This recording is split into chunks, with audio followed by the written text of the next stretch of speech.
Hello, good evening. Realized I was talking there without my mic on. That does make sense as it is the first time that I am covering this hearing on YouTube. This case on YouTube. I mostly cover regulatory hearings on YouTube. If you haven't tuned in to me before, my name's Grant Smith Ellis. Tonight I want to cover some new filings in the Karen Read and TurtleBoy cases, kind of on an impromptu basis. So I'll share this stream out. And then I will come back and we'll talk a little bit about these filings. Part of what I found was so interesting about these filings is the timing, of course, in the lead up to Reed's murder trial scheduled to start in March of 2024, so in just a few weeks here. And part of really what's so interesting about that is in this flurry of last-minute motions, there's a very interesting back and forth going on between Reed's team and the Commonwealth, and that's really what I want to talk about tonight. But before I can do that, I see. Well, first I want to figure out how to set up a title for this. I'm just figuring out all sorts of interesting things here. Okay. So let's see. New filings in the Karen Read and TurtleBoy case.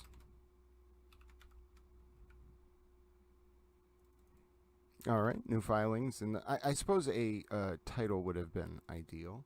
You gotta pick things up as you go when you're streaming on YouTube for the first time, I suppose. All right, so there we go. I'll get that. Get that saved. And really, these aren't very long filings. They're only about 20 pages each, but it's going to take a little bit of time to kind of read through the defense's filing, the defense's filings as well as the prosecution's filings. So we will do that in just a second here as I slowly pick up the nuances. It's funny, when I do these streams for the Cannabis Control Commission, it's really easy to get into a rhythm and just kind of get the stream up and get going. But YouTube is a completely different sort of animal, and I have a lot of respect actually for people who do these kind of YouTube streams on the regular. It is not easy. But yeah, so let me get this tweeted out and then let's dive in together and discuss this. Impromptu stream. I kind of feel like Merb, this YouTuber who likes to analyze cases from time to time. He'll kind of just get his stream set up for the first few minutes and then get going. And I like that style.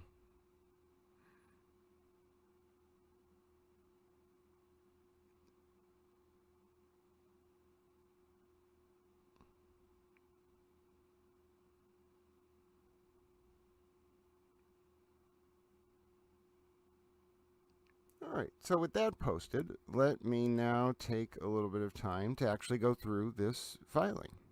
And what's interesting is this YouTube channel is not actually probably the most often way that I go about doing my streams. So maybe, covering these filings, talking a little bit about these documents tonight, give me a chance to explore the YouTube format. Maybe I'll do some more YouTube streams in the future. Who knows? We'll see if you find my commentary useful or riveting, as it may be. Okay, so we got two motions I'm going to look at tonight. The first motion was actually, this is a little bit weird. The first motion was made public first, and it's the response from the Commonwealth to the defendant, Karen Read's, motion for sanctions and to disqualify the DA. And then today, the motion for sanctions from the defendant came out and to disqualify the DA. Now, if you're just getting caught up in this case, I don't even really know how to go about beginning to tell you about what has happened up until this point. But at a very, very basic level, this is a case about the death of a Boston police officer, John O'Keefe, in January of 2022. During what can only be described as a drunken night out with his then girlfriend, Karen Read, along with his friends. What point, actually, Karen Read became involved in the night is actually still up for dispute, and we'll talk about that more later. Eventually, the Karen Read and John O'Keefe and this friends of theirs were drinking at a bar, and eventually they wanted to go back originally to a pizza place or something, and then they wanted to go back to have a party at someone else's house, or they were going to go join a party already in progress. And at that point, the group split off, and John O'Keefe and Karen Read got into a car. And the next thing that happened in this series of events was, allegedly, John O'Keefe got out of that car at a house on Fairview Road in Canton, Massachusetts, got out of the car and was allegedly struck by Karen Read while she was DUIing. And then, as a result of being hit by Karen Read, John O'Keefe died from his injuries and then lay prone on the front lawn of that house for hours until he was eventually discovered by a party of witnesses and Miss Read. Now, there is a lot more to that series of events, a lot more. Specifically, what happened between when Miss Read left the Fairview Road house after allegedly hitting her then boyfriend, and then what happened when Read somehow ended up back at that Fairview Road house, perhaps more than once, either by herself or then eventually with a party of witnesses. But that's the basic fact pattern of this case. Boston police officer, off duty as he was, out for a night out with friends, and eventually his then girlfriend, joins the party. He ends up dead as a result, allegedly, of being hit by his girlfriend in the driveway of a home where they were both going to join a party. Now, we're going to read through. We're jumping ahead 2 years in this case, so if you're just tuning in, or if you've somehow found this for the first time, I highly doubt you're going to have any idea about some of the more fine details that have occurred over the past 24 months. That's okay. You might be able to pick them up as sort of the details get discussed, but if you have a basic understanding of sort of Karen Read being accused of murdering her then boyfriend, Boston police officer John O'Keefe, while he was off duty, following a night of partying, that's the basis that we can kind of work from, and then we can kind of go from there as more facts come out.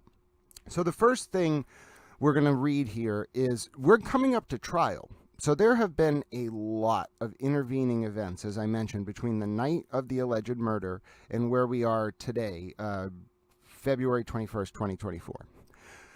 Some of those intervening events have involved leaks of information, of privileged information related to a potential federal investigation of the murder investigation related to Read. And that federal investigation has ties to Read's defense team, perhaps at its progeny or origin. And then the leaks about the federal investigation have ties to Read's team, which we'll also see in some of the filings. And then the result of the leaks, which was a weaponization of the public discourse surrounding this case in such a way wherein the victims' family members and the witnesses involved in Read's murder trial became subject to a litany of repeat attacks and smears by what can only be described as a PR apparatus and a group of useful idiots surrounding Read. Only after we get to these motions. So the launching of the federal investigation, the leaking of the investigation, the information about the investigation, the intimidation of witnesses, allegedly by Read vis-a-vis the jailed TurtleBoy blogger Aidan Kearney. That's the three pieces of sort of intervening information we'll lay out. Now comes these motions as we head into the Read's trial, which is expected to start as soon as March 12th, 2024. And also remember, at the same time, by the way, there is an ongoing active state grand jury that was testified to by TurtleBoy himself, who was charged up on felony witness intimidation in the fall of 2023, and then had his bond revoked for picking up new domestic violence charges and more witness intimidation charges on December 23rd, 2023, eventually leading to a bond revocation in late December of that, later that week.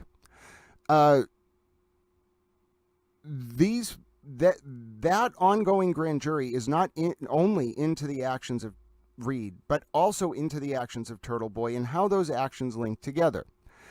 So with all of that in mind, let's read these motions. And remember, the timeline here is that the public actually read these in reverse order. So we're going to read them in the order that would be natural, which is the motion and then the response. But just remember, the response came out far before the actual motion came out because of some complexities that we'll get into later. So let's begin. This is the defendant's motion for sanctions and for disqualification of the Norfolk County District Attorney and memorandum in support thereof. Oh, disclaimer, by the way, I'm not a lawyer. I'm not your lawyer. This is not legal advice. I am just some towel on the internet, and you should really get a lawyer if you have questions about the law. Okay, so now comes the defendant, Karen Read, and respectfully urges this honorable court to sanction the prosecution for constitutional due process violations and for violations of ethical requirements imposed by the Massachusetts Rules of Professional Conduct and for egregious misrepresentations to the tribunal, which is the court, and to opposing counsel. Additionally, the defendant moves to disqualify the Norfolk County District Attorney because of his clear interest, that being the District Attorney himself, Michael Morrissey, other than pursuit of justice, maybe the pursuit of justice, in the outcome of this prosecution. In furtherance of this motion, the defendant relies on the arguments below. So that's the basic argument. The defense is going to try to lay out an argument that the DA should be removed, and then we're also going to see the defense lay out an argument that the indictments for murder should be dismissed. So this is the defense laying out the background. And remember here, there's going to be two different presentations of the background. This is the defendant speaking, and of course, they're going to put on a robust defense, and keep that in mind. So the defendant is charged with murder in the second degree in violation of GL 265-1, manslaughter while operating under the influence of alcohol, in violation of GLC 265, section 13. 1-2, and leaving the scene of personal injury and death in violation of GLC 90 24-2A122. All charges are allegedly related to the death of Boston police officer John O'Keefe in Canton, Massachusetts on January 9, 2022. John O'Keefe's body was found outside 34 Fairview Road, Canton, the residence of a different Boston police officer, and the location of an after-hours party the night of January 28, 2022. The defendant's counsel have asserted in court filings and in court arguments, based on evidence both developed by the defendant and disclosed by the Commonwealth in discovery, including the analyses of John O'Keefe's phone and the phone of a civilian witness also present inside 34 Fairview Road, that John O'Keefe had entered the 34 Fairview Road residence, that he was attacked inside the residence by persons present there, that persons also present in the residence were aware John O'Keefe had sustained injuries inside the home and participated in a cover-up of what happened, that other law enforcement officers, including a Massachusetts State Police trooper had participated and furthered the cover-up of what happened to John O'Keefe inside the 34 Fairview Road, including by planting incriminating evidence falsely implicating the defendant in John O'Keefe's death. Holy run-on sentence, Batman. Furthermore, let's pull back here a little bit. The pieces of evidence that are being referred to in this sentence that appear to be this sort of earth-shattering revelation are nothing more than just a rehash of two very small and actually quite irrelevant pieces of evidence. One being a piece of Apple phone data from John O'Keefe's phone that allegedly shows that within 3 seconds, John O'Keefe went up and down the stairs, I think it was 3 flights of stairs, maybe 2, in 34 Fairview Road within 3 seconds.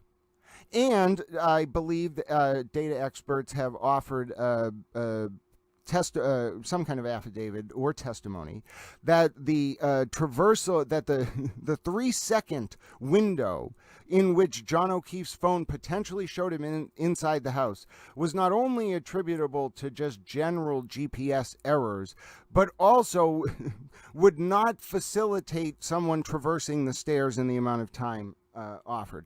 And then also, this person inside the home, I believe this is a reference to a Google search that the defense has alleged was made at 2:27 a.m. But according to what again was a incorrect data timestamp, actually occurred at 6 a.m. This was a Google search by someone who was inside the house. This was a Google search by someone named Jen McCabe. and inside the house. And McCabe was alleged to have Googled how long to die in cold, although misspelled, at 2:27 a.m. However, the prosecution has offered evidence that that search took place at 6:30 or something in the morning after Karen Read had returned to Fairview Road, and the search took place at the behest of Karen Read. So you can already see, and there is an art to presenting a legal memo, don't get me wrong. And by the way, if you're leaving comments, I'll try to read them. I'm reading the motion, so it's not really the thing. I'm not looking at your questions, but I'll try to look at your questions if you have any at the end of this section. This argument, so just to really focus in on this, what could appear to be some sort of revelation is really just a rehashing of evidence that is in and of itself, in my opinion, quite weak. So this is, again, this isn't the focus of this motion. This is just the background. I saw someone post this on Twitter earlier as if like this were the substance of the motion. No, this is literally the defense's spin of the background of the case. And it, in my opinion, is quite weak. But I think this whole motion from the defense is weak, but we're not there yet. So let's move past that paragraph. Actually, I'll see if there's any questions. Let me go over to the, can I see if there's any questions here? Let's see. Someone said hello. Someone said I'm not a towel. That's true. I'm not a towel. Someone said the search was at 6:24. Thank you. Okay, well, no questions. All right, moving on. So as this court has explicitly noted, perhaps with understatement, this case has generated significant media attention locally and nationally. Memorandum of Decision and Order on Commonwealth's motion to prohibit prejudicial extrajudicial statements of counsel in compliance with Massachusetts Rules of Professional Conduct 3.6a, Order on Commonwealth's motion, July 31st, 2023 at 1.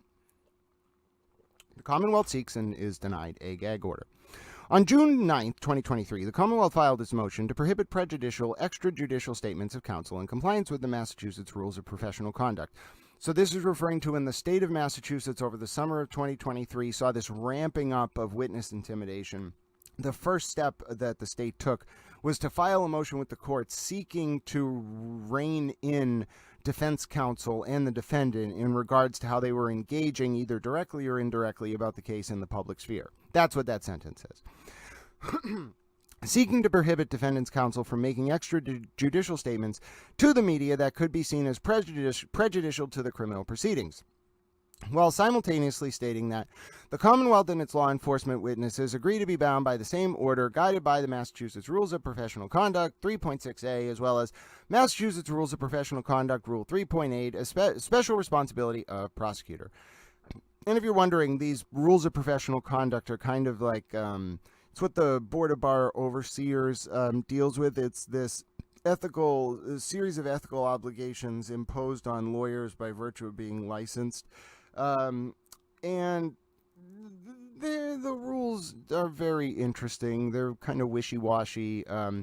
They're written, I think they're approved by the Supreme Court, but they're written by a council of lawyers, I think. Actually, now that just to take a digression here, there's actually a very interesting balance of power issues between whether legislators, or the judiciary should be in charge of the rules of professional conduct. Generally, law is a very unique profession in that it's self-administrating, and what that means is that the rules of professional conduct are given, it's almost like it's an insular check and balance. There isn't really legislative oversight of it. Nonetheless, the rules of professional conduct are also written by lawyers, so there's a lot of breadth and depth to them, and ambiguity and wiggle room and discretion. That's the background on that. All right, so the Commonwealth's motion contended that statements it attributed to defendant's counsel about the defense theory about the cover-up by both civilians and law enforcement go further than zealous representation. They are unsubstantiated proclamations supported only by self-serving speculation and conjecture, likely not to be admissible at trial, and done with the intent of materially prejudicing the criminal proceeding by risking the impartiality of potential jurors. So that's what the Commonwealth was accusing Read of doing over the summer, Read and her team. As we will quickly come to see at the end of this motion, there might really have been some gamesmanship with the leaking of that pretextual federal investigation and information thereof, but let's come back to that. All right, so Commonwealth's motion at 6. The Commonwealth specifically contended that, under the Massachusetts Rules of Professional Conduct, counsel is prohibited from making repeated extrajudicial statements that they know, or reasonably should know, have a substantial likelihood of materially prejudicing potential trial jurors or witnesses. This court rejected the Commonwealth's contention, specifically finding that the statements and arguments attributed to the defendant's counsels can generally be characterized as responses to the accusations against the defendant and as pertaining to the theory of her defense, and that the statements are therefore permitted under the rules. Order on Commonwealth's motion at 3. The court further cautioned all counsel that they are bound by the rules of professional conduct and therefore subject to the sanctions in them. Order on Commonwealth's motion at 4. The court specifically admonished, in particular, counsel must be cognizant that statements commenting on likely than not to have a material prejudicial effect upon the proceeding. Rule 3.6, Comment 5. See also Gentile v. State Bar of Nevada, 501 U.S. 1030, 1074, 1991. Because lawyers have special access to information through discovery and client communications, their extrajudicial statements pose a threat to the fairness of a pending proceeding, since lawyer statements are likely to be received as especially authoritative. That's true. Something Mr. Jackson and Mr. Yannetti should reflect on. Order on Commonwealth's motion at 4 to 5. Accordingly, this court denied the Commonwealth's motion for a gag order on July 31st, 2023. Order on Commonwealth's motion at 5. So basically, the state argued that the defense was prejudicing the jury pool, and the judge said, no, their statements haven't gone that far yet. Denied. So that was in the summer. Now, moving on. The district attorney creates a video disseminated widely to the media. 25 days after this court's order denying the Commonwealth's gag order motion, so nobody was gagged, the district attorney for Norfolk County, Michael Morrissey, disseminated to the media a video statement he created, 5 minutes and 45 seconds in length, simultaneously also releasing a full transcript of the video statement to the media. In the video, District Attorney Michael Morrissey, seated in front of a bookcase of volumes of Massachusetts statutes and court opinions, that is an oddly specific description, directly addressed the camera, reading a statement that he acknowledges at the start is unprecedented. The full transcript of District Attorney Morrissey's statement, as released by his office, follows. Oh boy, I get to read this. All right, let's do it. This will be the first statement of its kind in my dozen years as Norfolk District Attorney. Point of fact, I am not the Norfolk District Attorney. The harassment of witnesses in the murder prosecution of Karen Read is absolutely baseless. It should be an outrage to any decent person, and it needs to stop. Innuendo is not evidence. False narratives are not evidence. However, what evidence does show is that John O'Keefe never entered the home at 34 Fairview Road in Canton on the night he died. Location data from his phone, recovered from the lawn beneath his body when he was transported to the hospital, shows that his phone did not enter that home. 11 people have given statements that they did not see John O'Keefe enter the home at 34 Fairview Road that night. 0 people have said that they saw him enter the home. 0. No one. Some have, without any evidence, pointed to 18-year-old Colin Albert, a nephew of the homeowner, and accused him of attacking John O'Keefe as he entered the home. But phone evidence shows O'Keefe never entered the home at all. Testimony from witnesses tells us that 18-year-old Colin Albert had left his uncle's home before John O'Keefe and Karen Read had arrived outside the residence. There was no fight inside that home. John O'Keefe did not enter the home. Colin Albert, the young man being vilified, was not present when Read's vehicle and John O'Keefe arrived on the street. That is a false narrative. Colin Albert did not commit murder. Jennifer McCabe, Matthew McCabe, Brian Albert, these people were not part of a conspiracy and certainly did not commit murder or any crime that night. They have been forthcoming with authorities, provided statements, and have not engaged in any cover-up. They are not suspects in any crime. They are merely witnesses in the case. To have them accused of murder is outrageous. To have them harassed and intimidated based on false narratives and accusations is wrong. They are witnesses doing what our justice system asks of them. The autopsy of John O'Keefe was conducted by a forensic pathologist from the Office of the Chief Medical Examiner. The doctor found that the injuries that left John helpless in the cold were not the result of a fight. She further found that the line of abrasions on his arm was consistent with blunt trauma, not an animal attack. By the way, of note, the defense has dropped the dog DNA theory. That was at a hearing last week. It was absurd that anyone promulgated that as a serious argument for any amount of time. And if you aren't doing PR for the defense and you bought into that, shame on you. You unwittingly played PR agent for the defense. Moving on. A grand jury of everyday citizens heard the documented evidence and testimony before making its decision. The subject of that murder indictment enjoys the constitutional presumption of innocence. Why should the witnesses, who have committed no crime, be afforded less by members of the community? They should not be harassed for telling the government what they heard or saw. I am asking the Canton community and everyone who feels invested in this case to hear all of the actual evidence at trial before assigning guilt to people who have done nothing wrong, and certainly before taking it upon yourself to harass citizens who, evidence shows, have done nothing in this matter but come forward and bear witness. We try people in the court and not on the internet for a reason. The internet has no rules of evidence. Oh dear God, imagine if we enforced the rules of evidence on the internet. The internet has no punishment for perjury, and the internet does not know all the facts. I'm going to run around on Twitter now objecting on the grounds of FRE 401 and 403 and maybe 404A, B, 1 and 2 as well, just for fun. And then when people ask me why, I'm going to say because we need rules of evidence for the internet. Sorry, you're going to get these digressions. There's nothing I can do about it. All right, moving on. Conspiracy theories are not evidence. The idea that multiple police departments, EMTs, fire personnel, the medical examiner, and the prosecuting agency are joined in or taken in by a vast conspiracy should be seen for what it is. Completely contrary to the evidence and a desperate attempt to reassign guilt.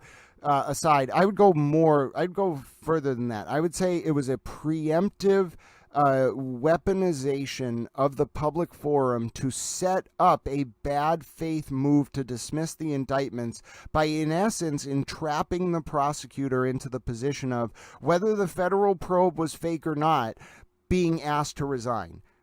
That was the one thing I think when Morrissey gave the statement at the time, he didn't see, if I'm analyzing his words. I just don't think the DA quite saw what the defense was doing. They weren't just trying to poison the jury pool. They were building up an artificial, what I'd call astroturf basis for making a claim that the DA, the charges should be dismissed against Read and that the DA should be removed. That's what I think was the tactical gamesmanship by the Read side. In any event, Michael Proctor, the state police trooper being accused of planting evidence outside 34 Fairview Road, was never at Fairview Road on the day of the incident. Proctor and his state police partner traveled together the entire day while other officers were processing 34 Fairview. Trooper Proctor was not there and did not plant evidence at 34 Fairview Road. In addition to having no opportunity to plant evidence, as has been suggested, Trooper Proctor would have no motive to do so. Trooper Proctor had no close personal relationship with any of the parties involved in the investigation, had no conflict, and had no reason to step out of the investigation. Every suggestion to the contrary is a lie. Side note, this is like when the ADA got up and said the connection between these people is somebody's brother knows somebody's mother who has a friend who has a stepsister whose friend was a sister who was a brother who went to a wedding 7 years ago. That was how that was summed up. That was the paraphrase, but close enough. This should all be seen for what it is, and not used as a pretext to harass and attack and harass others. What is happening to the witnesses, some with no actual involvement in the case, is wrong. It is contrary to the American values of fairness and the constitutional value of a fair trial. It needs to stop now. I am also releasing this as a recorded statement rather than holding a news conference because my remarks need to be so narrowly tailored to the issue at hand while the prosecution is pending in Superior Court. But the message is the same. What is happening to these innocent people, these witnesses, is wrong, and it needs to stop. Okay, so that was the end of that transcript. Let's take a break and see if there's any questions. Oh, there's lots of questions. What kind of music do I like? I'm not going to answer any of that. Have I ever seen the Glairer try to count to 7 in his head? Is the Glairer capable of counting that high? I don't know. All right, we're moving on. Boston 25 News reports on federal investigation of Karen Read. Okay, let's take a digression.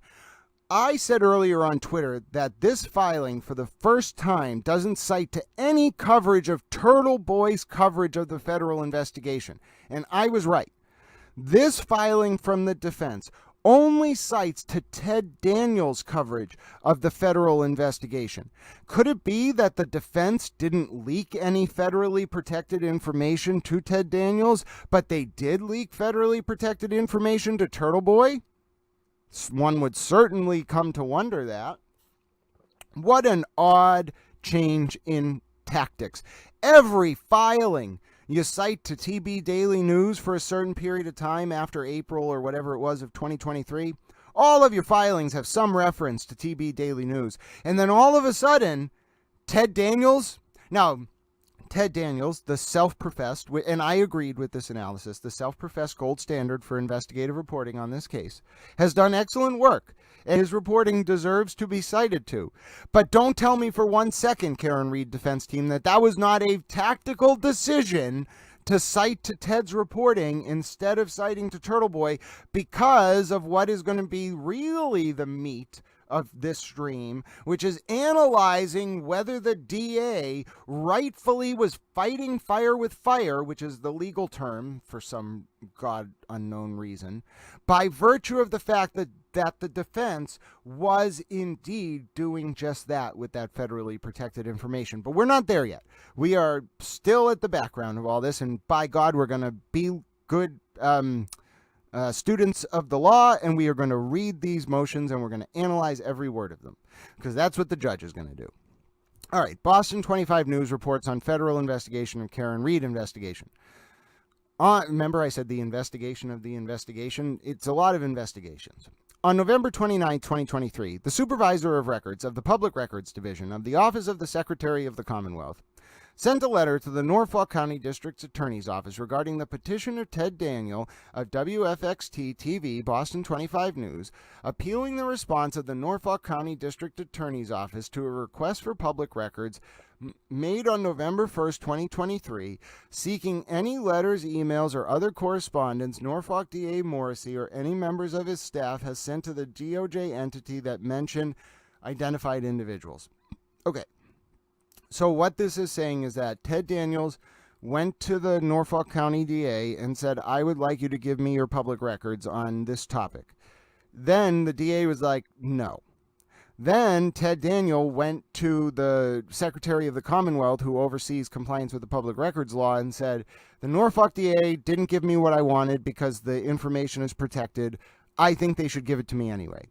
Then the Supervisor of Records said, okay, Ted Daniel, you're right that they need to give you more information, and then we will send them a letter from the Secretary of the Commonwealth telling them that they should give you more information.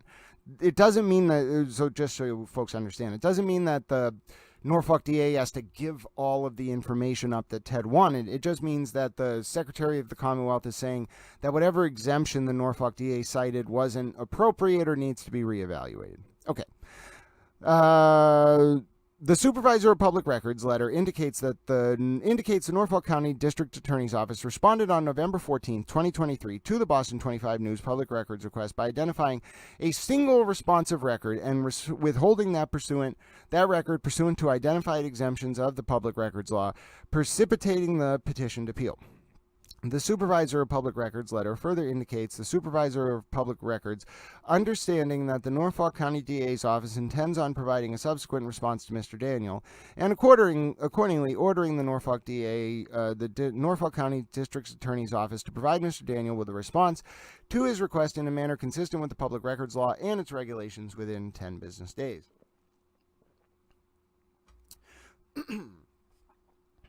3 days later, on Saturday, December 2nd, 2023, a Boston 25 News teaser video was posted online to YouTube, announcing a report to be aired on Monday, December 4th, 2023, at 10:15 p.m. It's 10 p.m. Do you know where your kids are? About what 25 Investigates has learned about why are federal authorities looking into the case of Karen Read. You know, Ted, that does kind of make me wonder, did you start looking into that federal probe because the defense tipped you off? You did seem a little friendly with them at court the other day, walking down those stairs, inside the courthouse. I turned to this person next to me who I thought was Gretchen Boss's colleague, and then I said, "Oh, do you work with Gretchen?"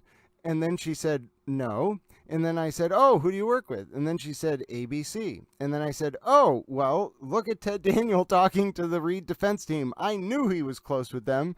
And then she said, "Oh, yes, I'm with ABC National, actually." And I was like, "Oh, interesting. What is it?" And then I kind of just moved on and didn't think much about it. But now that I look back, that interaction must have been very interesting to anyone within 5 feet of it. All right. Okay. I need to pull myself back here. All right. So 3 days later, we're reading the paragraph about the teaser video. Okay. Ted Daniels, federal authorities are looking into the case of Karen Read. The teaser video includes a video audio snippet of a man identified as a former federal prosecutor stating that they are not investigating the murder. They are investigating the investigation of the murder. I don't even know if that's true. And I want to know who referred that former federal prosecutor to Ted. Did Ted just email some random federal prosecutor he met one time, or did Yannetti or Jackson link him with him?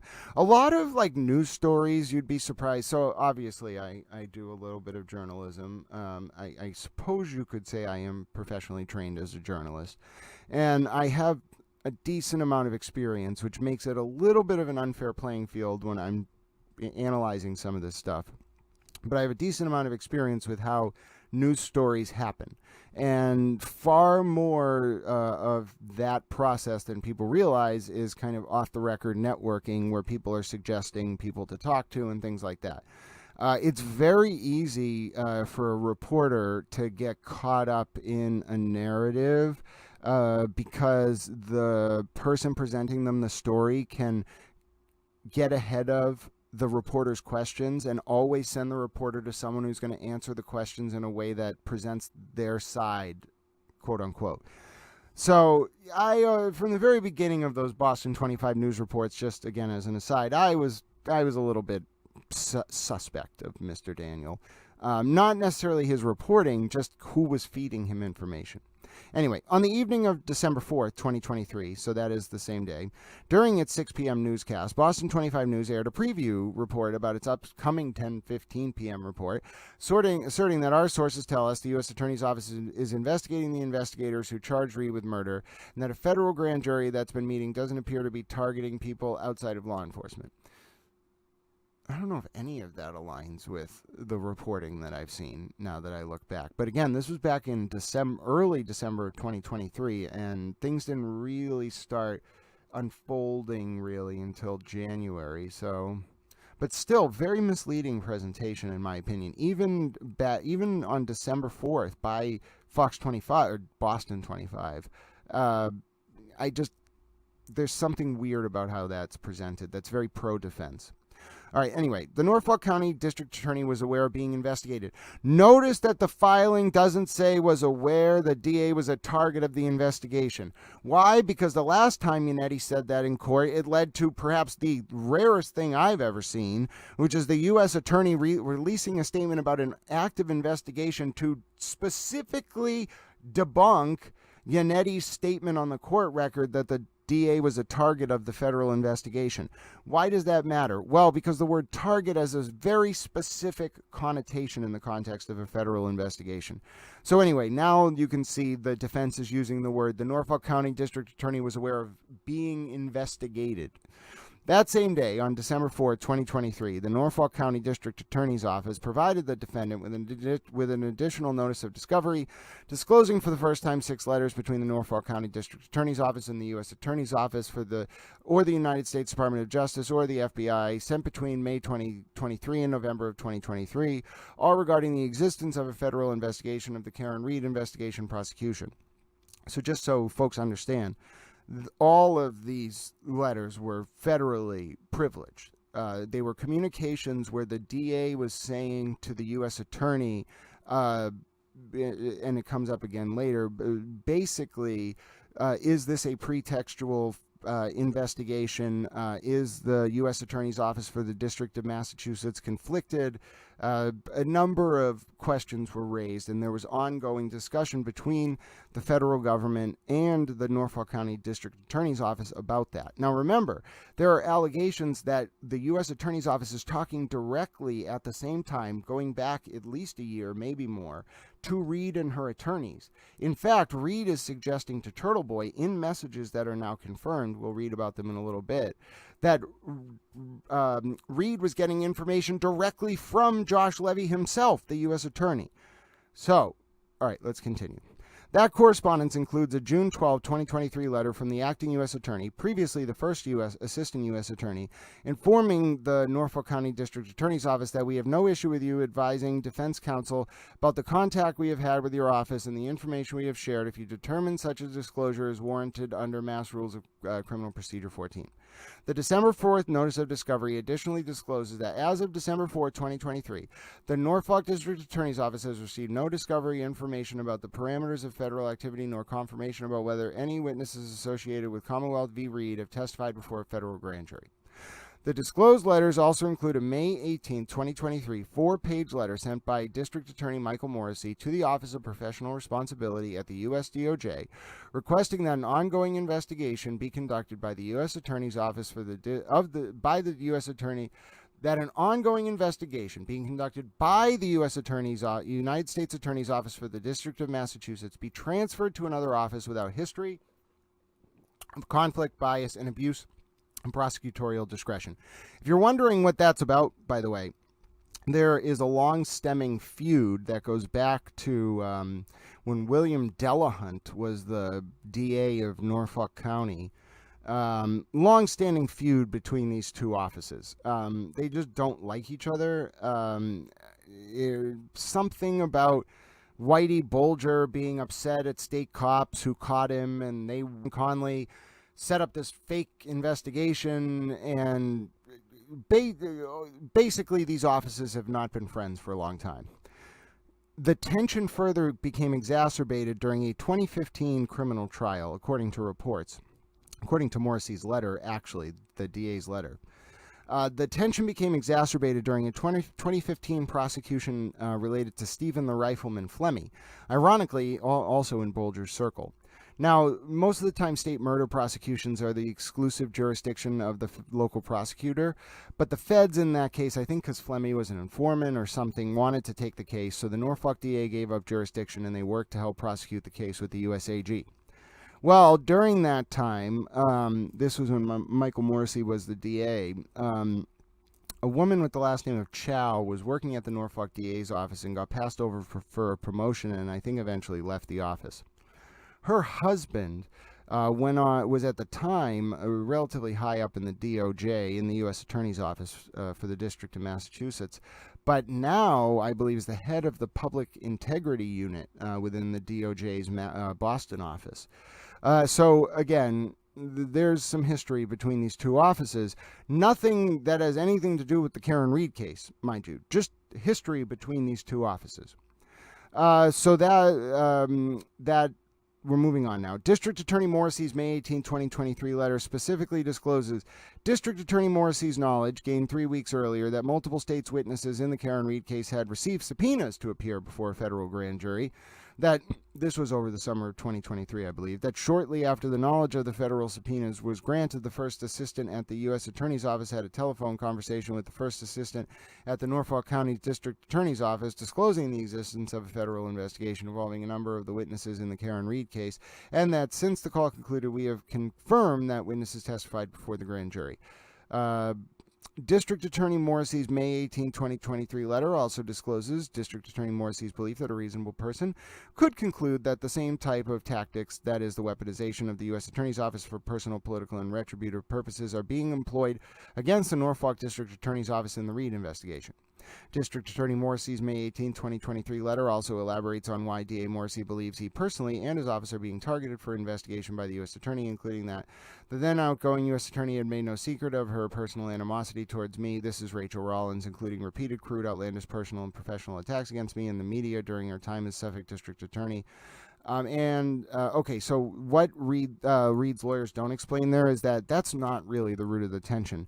The root of the tension between Rawlins and Morrissey was that Rawlins, when she was Suffolk County DA, wanted to change how people between 18 and 20 can be convicted for murder. She wanted to remove life without parole as a potential punishment due to the fact that the brain isn't fully developed. And every DA in the state at the time got quite mad at her. Now, in hindsight, Rawlins was right, and the SJC actually just ruled on this issue and changed the standard basically to what Rawlins wanted. But at the time, it was very politically controversial, and not just Morrissey, but every DA in the state was very upset with then Suffolk County DA Rachel Rawlins. But something else happened too, folks have to remember, which is that Ed Markey was running for Senate against Joe Kennedy. And if Joe Kennedy had won JFK's old seat, there's no doubt in my mind he would be running in the Democratic primary for president right now. But thanks to the help of Rachel Rawlins and others in the Markey machine, Joe Kennedy did not win. And I think that's potentially why Rachel Rawlins was given the job as U.S. attorney. Nonetheless, really what else happened with Rawlins is that Rawlins was fired, which the defense does not mention in their motion. She was forced out of her position after the DOJ's OIG found that, of all things, Rawlins' federal investigation to target current Suffolk DA Kevin Hayden after Hayden beat Rawlins' ally Ricardo Arroyo in the primary for Suffolk County DA a few years ago. Rawlins was forced to step down after doing that. So, of course, one can imagine, after Rawlins has stepped down, that the Norfolk County DA would be deeply concerned that a similar tactic had been used against him, either by the outgoing Rawlins or one of her allies. Okay, moving on. Or two, the head of the Public Corruption Unit at the U.S. Attorney's Office has raised the specter of personal retaliation for his wife's departure from the Norfolk County District Attorney's Office. See? I knew that one. All right. So just so you understand, 10 pages in, we have now gotten through the background of that motion. I'm sure the judge at this point is bashing their head off the desk. But now we actually get to the argument, and we will now actually proceed through the legal argument. Argument 1. The Norfolk County District Attorney's Office deliberately and egregiously violated ethical and constitutional due process requirements warranting the sanction of dismissal.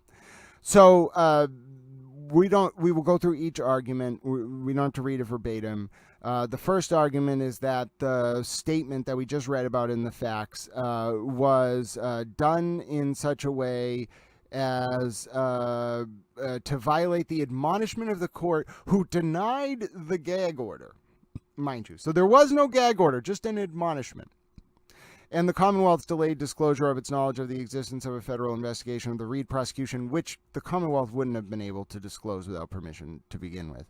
And deliberate misrepresentation of its knowledge about the investigation merit and require sanctions for violating ethical and constitutional due process requirements. Dismissal of the indictments while a severe sanction is the only sanction that can remedy the deliberate and egregious violation. So there you can see it. We don't see dismissal of the indictments until, page 10, maybe a little bit longer.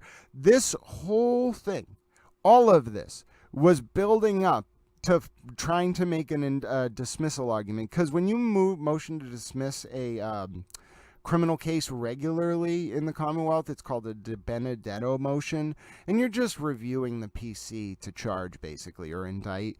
This is different. This is asking to sanction the prosecutor with dismissal, which, first of all, is not going to happen, but second of all, it just betrays, which is really the core of all of this, and we'll see it play out here. It betrays what I think the defense's intent was with all the leaks, with all the grandstanding, with all the going after witnesses. It was all designed and facilitated for a single purpose, to build up to a motion to dismiss. And we're going to see here how the defense makes the argument, and it culminates in the defense saying, listen, whether the federal investigation was fake or not, or real, or whether it moved forward or not, the DA's got to recuse, and this has got to be dismissed, which is outrageous. But let's read it. So the first is that the video statement requires sanctions. That's the first argument. The defense quotes here from a case. It's well understood that the duty of a DA is not merely to secure conviction. It's the duty to secure them with due regard to the constitutional and other rights of the defendant. So the rights here that the defense is citing to are obligations imposed on the DA by the rules of professional conduct. The defense says that those statements violate rules of conduct, specifically the part about pursuant to the special responsibilities of a prosecutor contained in Rule 3.8, the prosecutor in a criminal case shall, except for statements that are necessary to inform the public of the nature and extent of the prosecutor's actions and that serve a legitimate law enforcement purpose, refrain from making extrajudicial comments that have a substantial likelihood, that's a very high bar, of heightening public condemnation of the accused, and from making an extrajudicial statement that the prosecutor would be prohibited from making under 3.6, and take reasonable steps to prevent investigators, law enforcement personnel, employees, or other persons assisting or associated with the prosecutor in a criminal case from making an extrajudicial statement that the prosecutor would be prohibited from making under Rule 3.6. D.A. Morrissey's video statements, widely distributed to the media, clearly violated these requirements. I don't know if I'd agree with that. District Attorney Morrissey personally vouched for numerous named Commonwealth witnesses, explicitly stating in contradiction to the defense theory that Colin Albert, Jennifer McCabe, Brian Albert did not commit any crime that night. Well, yeah, he's a prosecutor. That's his... Okay, that's not a good argument. And they were not part of a conspiracy, that they have been forthcoming with authorities, that they have not engaged in any cover-up, that they are witnesses doing what our justice system asks of them, and calling the witnesses these innocent people. In addition to the civilian witnesses, the DA vouched for police witnesses, specifically stating that Trooper Proctor was not part of a conspiracy, not at the scene, did not plan evidence, and would not have motive to do so. All assertions contradicting the defense theory in which the DA would not know to be true. The statement denigrated the defendant, labeling them as the defense theories as a false narrative, desperate attempt to reassign guilt, a lie, contrary to American values of fairness. Yeah. In short, District Attorney Morrissey's assertion in his video statement constituted exactly what the Commonwealth alleged about the defense counsel's statement in a gag order motion. No, they did not. That is nonsense. That the one video statement, 3 minutes, compared to defense counsel, we'll get to what defense counsel did in a minute. That they go further than zealous representation. They are unsubstantiated proclamations supported only by self-serving speculation and conjecture, likely to not be admissible at trial, and done with the intent of materially prejudicing the criminal proceedings by risking the impartiality of potential jurors. Sounds a lot like the defense. Such vouching for witnesses by a prosecutor, such denigration, clearly prohibited at trial, violates 3.6, participating in the investigation. Vouching and denigration statements violate 3.8 F1, requiring prosecutors refrain from making extrajudicial comments, heightening public condemnation. D.A. Morrissey's video statement was disseminated on the heels of this court's denial of a gag order. Keep saying that. The admonition to counsel in its order denying the Commonwealth's gag order motion that statements, comments on the character, credibility, or reputation of a witness, or conveying information which counsel knows or reasonably knows is likely to be inadmissible at evidence in trial, more likely than not to have a material prejudicial effect on the proceeding. The court explicitly raised in its order the provisions regarding special responsibilities of the prosecutor. I'm sure the defense had this special provision raised too, noting that adverse publicity from a law enforcement official provided to the media had the potential to endanger the defendant's ability to receive a fair trial, and D.A. Morrissey stubbornly, improperly, and in violations of the rules created and disseminated the video anyway. Okay. So, D.A. Morrissey's video so this is what it all comes down to. I'm glad we finally got to this, because this is the core of it all. D.A. Morrissey's video cannot be justified as fighting fire with fire. And then we go to the footnote. The Commonwealth's right to fight fire with fire is aimed at answering prejudicial irrelevancy argued by opposing counsel. It is limited to correcting the erroneous impression for which the defendant himself was responsible. It is not licensed to indulge in improper argument. We have accepted this point only that a prosecutor may properly comment to correct an erroneous impression created by opposing counsel. Now, we're going to go down to footnote 4 in a second here. I want you to keep footnote 4 in mind. But let's just remember that the central allegation that the Commonwealth is making, which we will get to, is that the Read defense team, Read, her lawyers, and those in their orbit, used TurtleBoy as a proxy to release information specifically for the purpose of, I don't know, leaving an erroneous impression. Therefore, which I'm frustrated I even had to read that 13 pages of nonsense, everything the defense just argued goes out the window. It is a per se justification to fight fire with fire when the defense has engaged in behavior that can be characterized as creating an erroneous impression. So this is really, up until this point, we have been reading a lot of nonsensical gobbledygook to get up to this point. The defense has to somehow get around this point of law. Again, not a lawyer, not your lawyer. You should get a lawyer if you have questions about the law.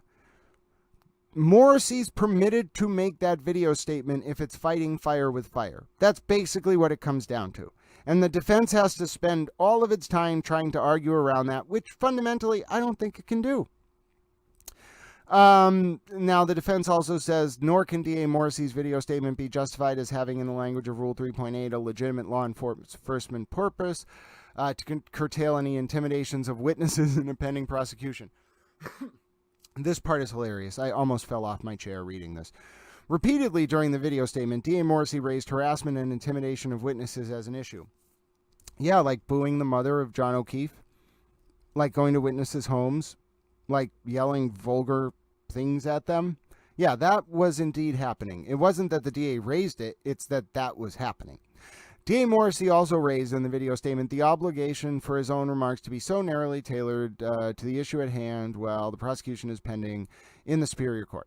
The vouching for Commonwealth witnesses, the denigration of the defense team, and defense theories were not narrowly tailored to curtail witness harassment and intimidation. I mean, it's not like a strict scrutiny standard. Who wrote this? Yannetti or Jackson? It is not narrowly tailored in the compelling government interest sense. That is not how that word is being used there. It is a very more lexical use of the word narrowly tailored. The answer to any harassment and intimidation of witnesses is to investigate and prosecute the intimidators. Footnote. Okay, we're going down. Footnote 4. Indeed, that is exactly what the Norfolk County District Attorney's Office has done. It appointed a special prosecutor who has investigated and brought indictments in Norfolk Superior Court against Aidan Kearney, an online blogger, even they call him a blogger, known as TurtleBoy, who has covered this case extensively on his website, YouTube, and social media, charging him with 8 felony counts of witness intimidation, 3 felony counts of conspiracy to intimidate a witness, and 5 other related misdemeanor counts. Oh yeah, like domestic abuse on a household member. Did you leave that one out on purpose? Notice, for folks who are reading along and listening, notice the art of brief writing. Like, oh yes, those 5 other related misdemeanor charges. Let me not mention the domestic assault charges. Wink. See Commonwealth v. Timothy Aidan Kearney, docket 2382 CR 00313. There are no, key sentence, there are no allegations at all that the defendant or the defendant's counsel engaged in any witness intimidation or harassment. That's not true. That is not a true statement. I don't know if it was the fact that this motion was written a few weeks ago or something, but we have an affidavit that was publicly released on last week or so, showing directly that Karen Read and her team are suspected of felony witness intimidation. In fact, there may well be indictments that come up for Read and TurtleBoy in the short term on specifically that crime. So therefore, I hope folks have kind of seen how this is all building up.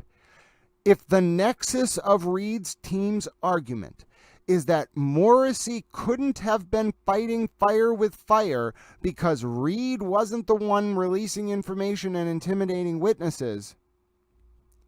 Well, if there's direct evidence that Read was engaging in that behavior, then this whole argument about the video completely falls apart, and there is no grounds to make any argument about Morrissey being sanctioned, not to mention for the indictments to be dismissed. It just completely eviscerates the argument. So I just spent, God knows how long, an hour of my life reading through a bunch of stuff that is at best outdated and at worst a Hail Mary prayer that never stood a chance to begin with. This barely passes the plausibility standard for a reasonable good faith pleading. Barely. Only just barely. And the reason I get so frustrated with this is that argument did not need 14 pages to be laid out. There's nothing to this motion. It is a performative motion. The substance of it is zilch, zero, less than 1%. 0% chance that this motion gets granted. Less than 0%. If there were such thing as less than 0% chance, it would be less than 0. So anyway, that was the video statement part of this.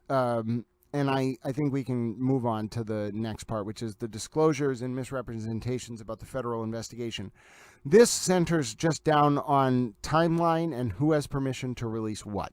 The argument that the defense is making is that the prosecutor should have more expeditiously gone through the process to get the feds to release information that the prosecutor was not in control of.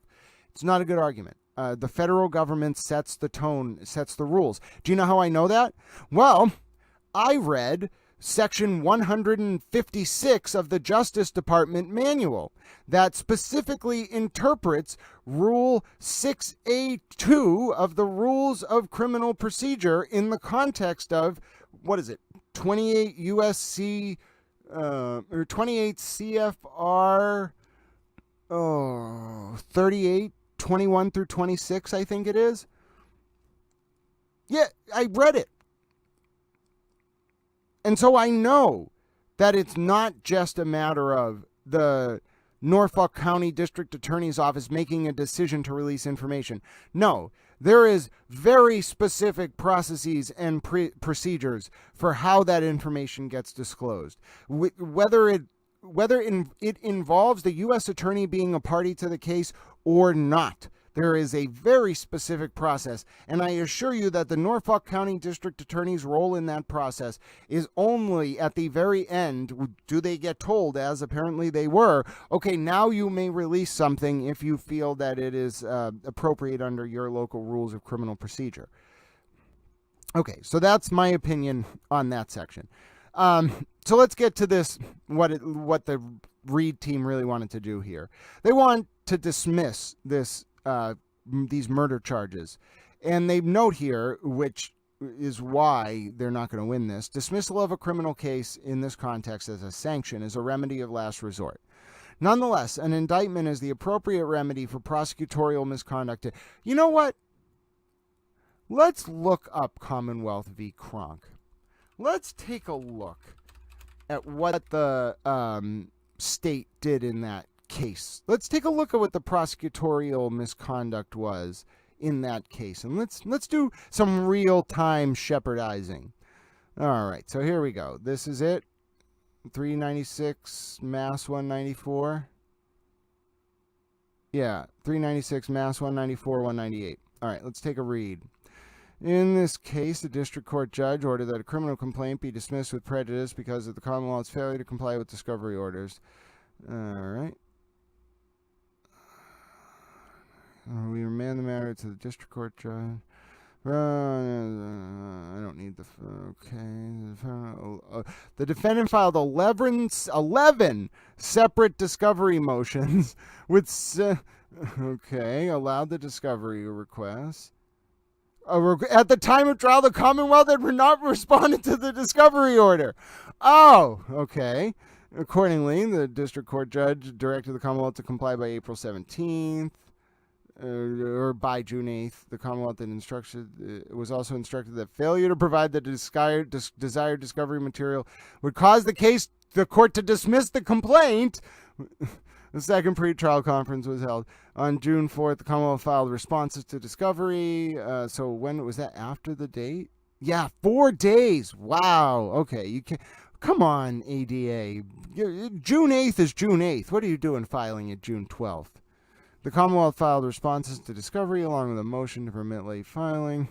There's a reason for its noncompliance and an mechanical failure in the printer of the DA's office.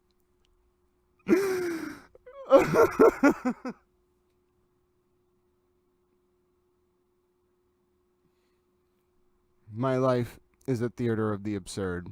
No, absolutely not. No.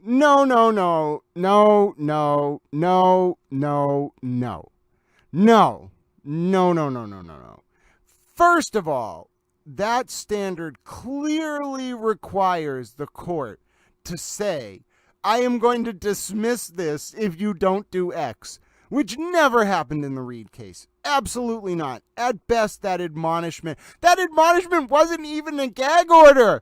Jesus Christ. If the gag order had issued, maybe you'd be getting closer to a stronger argument. But here, what you really need is the judge to be like, defense counsel or prosecutor, if you say one more thing in public, I'm going to dismiss this case, or whatever the appropriate sanction would be for the defense. That didn't happen here. Not at all. What is this? What am I reading? How does this happen? If I were a judge reading this, I would be like, you are slapping me in my face and insulting my intelligence. All right. So anyway, setting aside the fact that I don't think Kronk really applies, let's take a look at some of their other citations. Nonetheless, an indictment is the appropriate... an indictment? An indictment? Nonetheless, an indictment is the appropriate remedy for prosecutorial misconduct? Oh, really? Attorney Yannetti and Attorney Jackson, you're going to be indicting the district attorney? Are you? I think that is a typo, and that is not a good sign. I think it should say, nonetheless, the dismissal of an indictment is the appropriate remedy for prosecutorial misconduct in 2 different instances. You're welcome for my free fact check, free grammar correcting service. First, an indictment must be dismissed for prosecutorial misconduct upon a showing of immediate harm to the defendant's opportunity to obtain a fair trial. Second, under the alternative principle, so this is an alternative theory, prosecutorial misconduct that is egregious, deliberate, and intentional, or that results in a violation of constitutional rights may give rise to presumptive prejudice. In such instances, prophylactic considerations may assume paramount importance, and the drastic remedy of dismissal may become an appropriate remedy. Okay, so what are they citing to? Commonwealth v. Light, Commonwealth v. Manning. Okay, so let's take and Commonwealth v. Sinelli. Let's take a look at Commonwealth v. Light, 1985.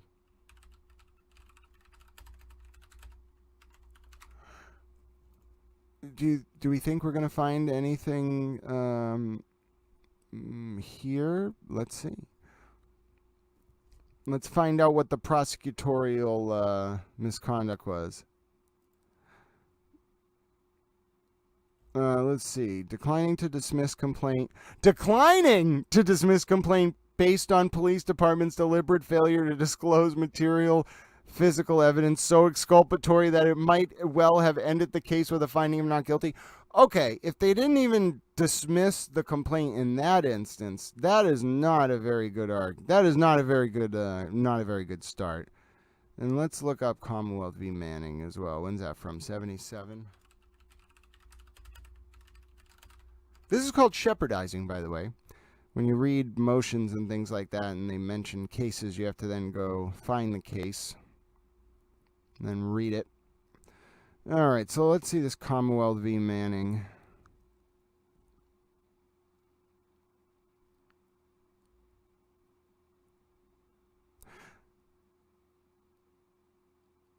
Oh, the officer called the defendant. Wow. Yeah, no. This is not on point either.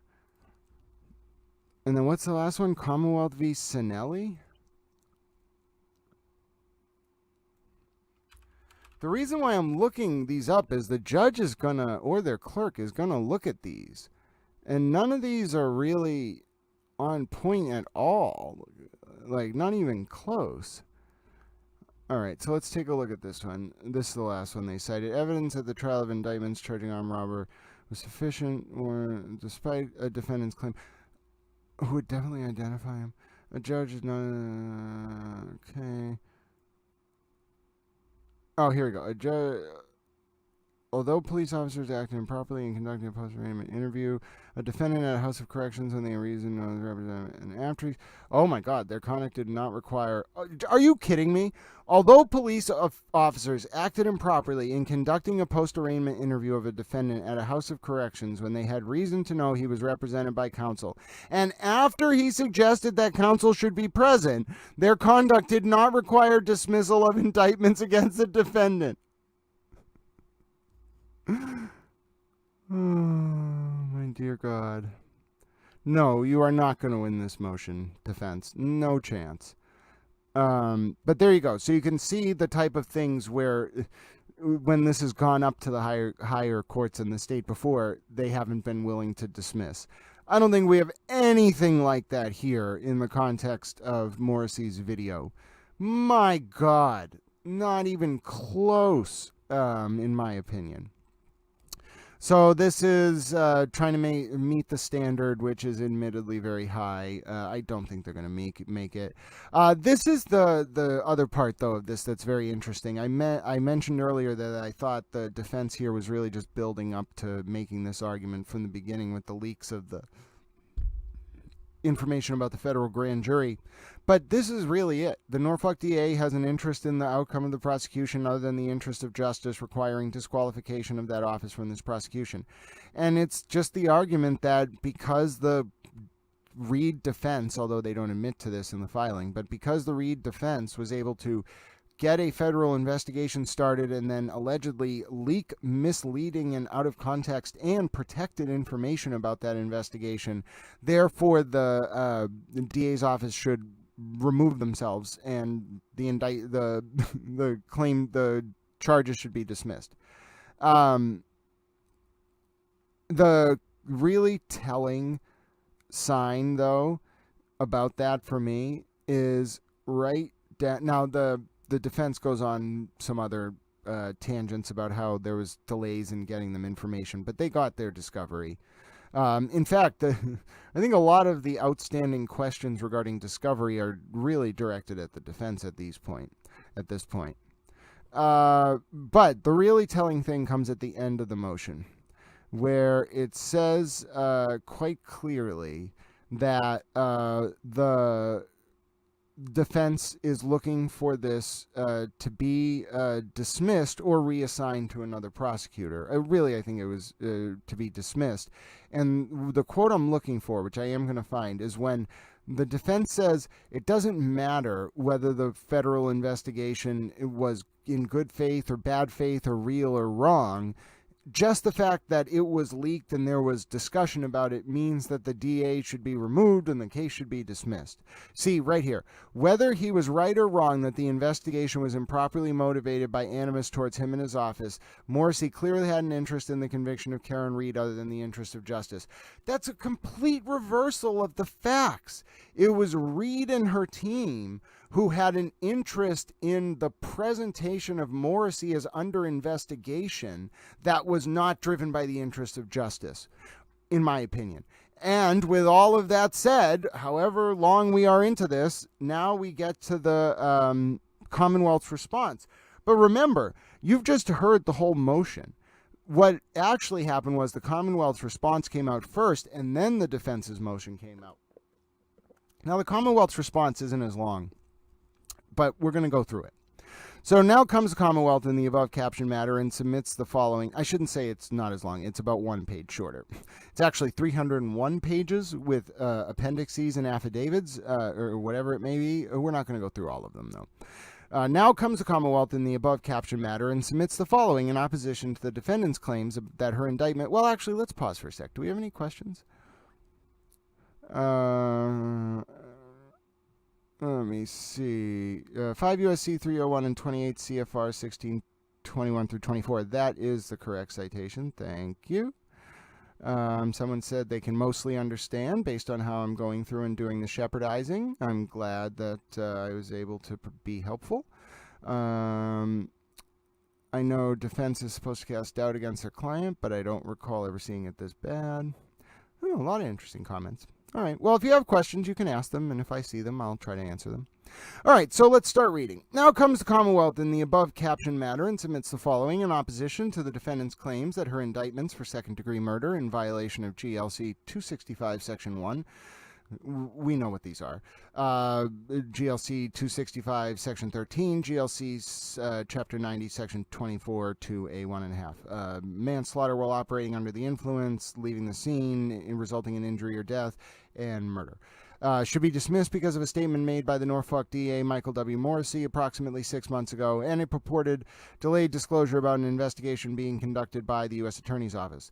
The defendant's claims are misleading and disingenuous as they are premised upon the defendant's misrepresentations and actions, knowingly made to deceive this court and undermine the integrity of the judicial proceedings. Notice how there is a lot more substance to that one sentence than there was in the entire filing by the defense. It only gets worse for the defense from here. Over the past 2 years, evidence sought by and presented to the Commonwealth has not shown any credible evidence that another individual is responsible for John O'Keefe's death. What began as Attorney Yannetti representing to the Stoughton District Court in February 2022 that the defendant lacked any criminal intent in a motor vehicle accident has spiraled into a national conspiracy theory premised upon the defendant's... How do I get to page 2?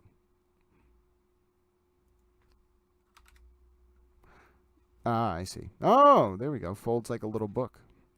Now I need to zoom in again, so give me a second here. Otherwise, you're not going to be able to see this. Oh, I see. All right. All right, give me a second here. I'm going to have to do some real-time adjusting here on the fly, because I had only prepared for a single-page scrapbook, not a 2-page scrapbook. But all hope is not lost. I can just do that, and then that, and there we go. All right.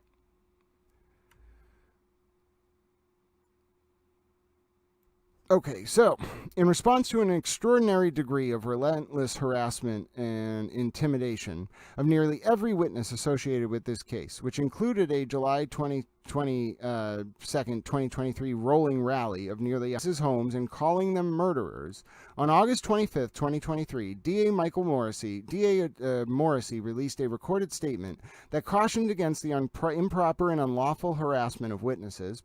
See GLC Chapter 268.13a and GLC 268.13b.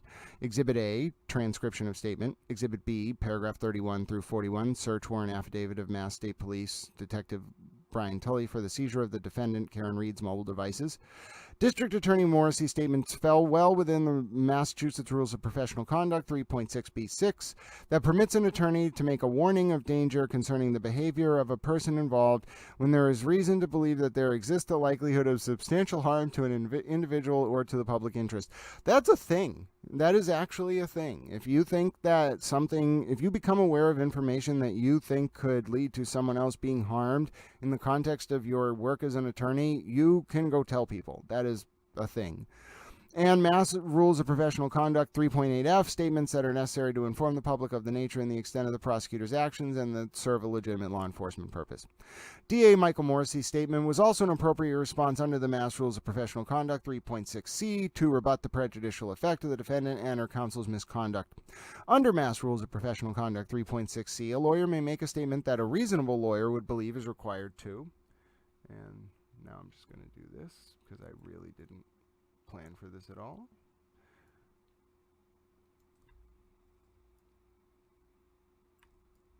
This is not exactly the best format for the way that I like to read these documents, this flip book style, but we'll make do, don't worry. All right, I think I got it now. All right, a little bit smaller, but we'll make do. A lawyer may make a statement that a reasonable lawyer would believe is required to protect the client from the substantial undue prejudicial effect of recent publicity not initiated by the lawyer or the lawyer's client. A statement made pursuant to this paragraph shall be limited to such information as is necessary to mitigate the recent adverse publicity. District Attorney Morrissey narrowly tailored his statements towards the harassment of witnesses and included a synopsis of the Commonwealth's case and evidence consistent with what had been publicly filed and argued in the courtroom. Further, District Attorney Morrissey's statement was made in response to an August 22, 2023 ABC News broadcast where Attorney Jackson, Attorney Yannetti, and the defendant sat down for an interview with ABC News' chief national correspondent, Matt Guntman. They did? Oh, I guess I should know when the subjects of my reporting do national TV interviews. I guess that explains why the nice ABC reporter was at the last hearing. What do I get myself involved with sometimes? During this 9-minute and 37-second 9:37 segment, videos of the Free Karen Read protests were shown, photographs of witnesses displayed, and the defendant made numerous comments about the evidence and her relationships. Again, the date, August 22nd, 2023.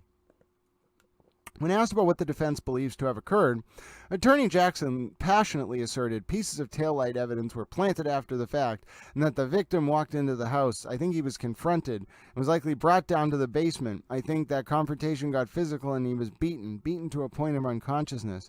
See video beginning at 7:50. Attorney Jackson then commented about his impression of the victim's injuries, including a claim that the victim had defensive wound bruises on the back of his hands. Attorney Jackson continued on to ultimately declare, without an indica of proof and substantial evidence to the contrary, page flip,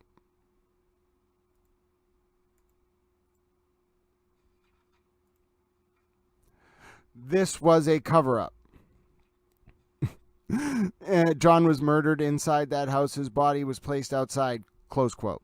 The defendant's motions to disqualify and sanction the Norfolk District Attorney. Sorry, need to zoom in.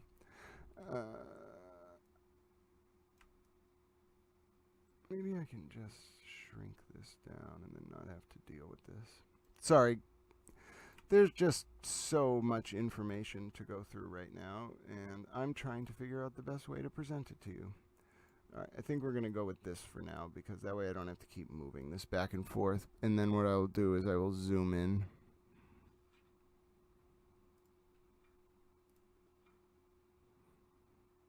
All right, getting back to our last paragraph. The defendant's motion to disqualify and sanction the Norfolk District Attorney's Office conveniently misrepresents this court's July 31st, 2023 ruling that reprimanded only the defense team, in particular Attorney Jackson, for making unethical and inflammatory comments about the Commonwealth and witnesses that arguably crossed the line of permissibility under Rule 3.6. See Exhibit D, Memorandum of Decision and Order on Commonwealth's motion to prohibit prejudicial extrajudicial statements of counsel in compliance with Massachusetts Rules of Professional Conduct 3.6a. This court stated that Attorney Jackson's inflammatory statements about the Commonwealth and witnesses appear to have fueled much of the publicity in this case, and that the defense counsel did not have carte blanche to speak with the media, and, going forward, defense counsel should ensure that their statements are limited in conformity with the rules. Exhibit D. On July 31st, 2023, this court held, at this time, there was not a substantial likelihood that defense counsel's statements would materially prejudice the proceedings, and denied the Commonwealth's motion without prejudice. Contrary to that warning, the defense and counsel have continued to give numerous interviews with local and national media outlets where they make unfounded and inflammatory statements about witnesses' character and reputation, repeatedly describe the Commonwealth and its investigators as corrupt, and on September 15, 2023, Attorney Jackson made a comment to the media in response to D.A. Morrissey's recorded statement where he seemingly attacked the intelligence of Attorney Morrissey by stating, "So, listen up, sir, and I'll speak slowly so you can understand. Michael Morrissey, we ain't got no quit. Exhibit T. The defendant's continued attempts to materially prejudice the judicial proceedings and to try the case in the media is unprecedented. Further supported by the fact that on September 17, 2023, the defendant traveled with Attorney Jackson, Attorney Melanie Little, and a woman believed to be a television news presenter to the victim's home in violation of her conditions of release, as well as other places of interest in Canton. What? Wait, what? How did I miss that? She did what?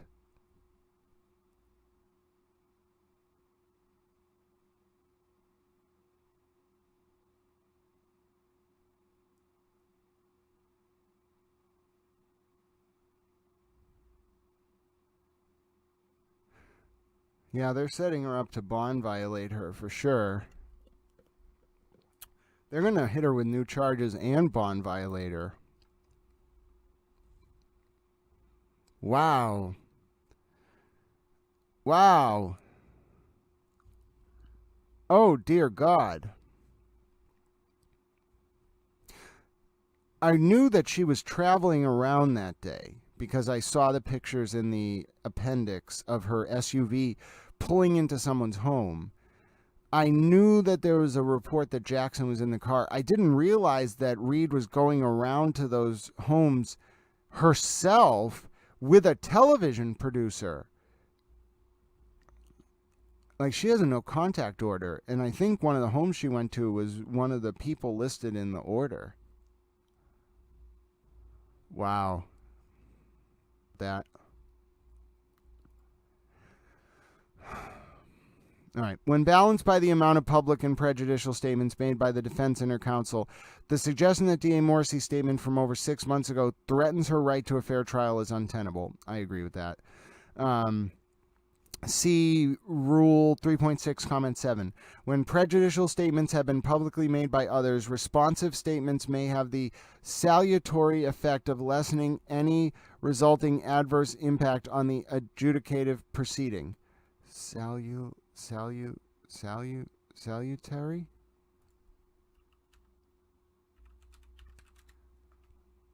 Healing effect, maybe?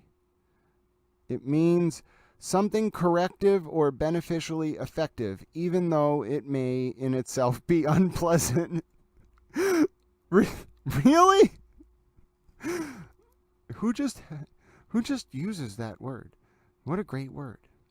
When prejudicial statements have been publicly made by others, responsive statements may have the salutary effect of lessening any resulting adverse impact on the adjudicative proceeding. So basically, Morrissey's statements might be unpleasant to the defense, but their impacts are completely negated by the fact that the defense called Morrissey dumb and went on national television and said stupid things. Okay, seems about right. Further, the defendant's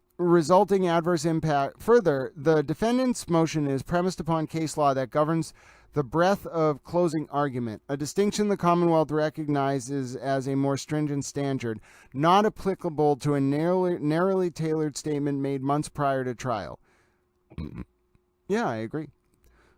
The case law just wasn't on point at all. Disqualification of counsel or his office is not a measure to be taken lightly. In considering whether to disqualify counsel or the Norfolk DA's office, a judge must closely scrutinize the facts before him or her to determine whether a lawyer's continued participation as counsel taints the legal system. Commonwealth v. Scanlon. Motions to disqualify require an intensely fact-specific inquiry, and a judge should hesitate to disqualify counsel unless absolutely necessary. See Commonwealth v. Cologne, 1990. Prosecutor's conduct wholly devoid of any intentional, egregious misconduct. United States v. Caggiano. Disqualification of entire district attorney's office due to conflict of one attorney from prior employment is not appropriate. Yeah, no shit. Really? I'm glad someone found a case that said that, because that just seems like common sense. Further, dismissal as a sanction is a very strong medicine, and should only be prescribed when the government misconduct is so intentional and egregious is so intentional and so egregious and appropriate only upon a showing of immediate harm to the defendant, irredeemable irredeemable harm to the defendant's opportunity to obtain a fair trial. Okay, one case cited says dismissal and disqualification warranted when the federal officers working closely with prosecutor willfully interfere with defendant's right to counsel by engaging in calculated effort to induce defendant to abandon defense theory. Yeah, very different than here. The Commonwealth disputes any ethical violation or misconduct surrounding D.A. Morrissey's recorded statement, let alone misconduct that taints the legal system or infringes upon the defendant's right to fair trial. So basically, here's what the prosecutor's doing something that the defense didn't do, which is important. The prosecutor is citing to a case and then explaining, either distinguishing the case or explaining why it's similar. The defense didn't do that in their motion. Like, the defense's motion almost wasn't like meant to win. Like, that motion was never going to win. And so the way it was written was not really in the style of like a conventional legal memo. It was or motion. It was more like a news article by other means. But this prosecutorial response, as you can see, is far more of a traditional legal memo, and it does the right thing when it cites a case by, it doesn't make me, if you remember, we had to go together over to these random cases because the defense didn't tell us what any of the cases meant. So you can imagine a judge sitting there is like, why are you making me look up these cases? Just tell me what they're about. And the prosecution does that here, which the defense didn't do, and I think it could come back to hurt the defense. I don't really like this flipping. I like this flipping book website here for some things, but I don't like it for zooming, and there are just parts of it that are just not very effective for what I want to do.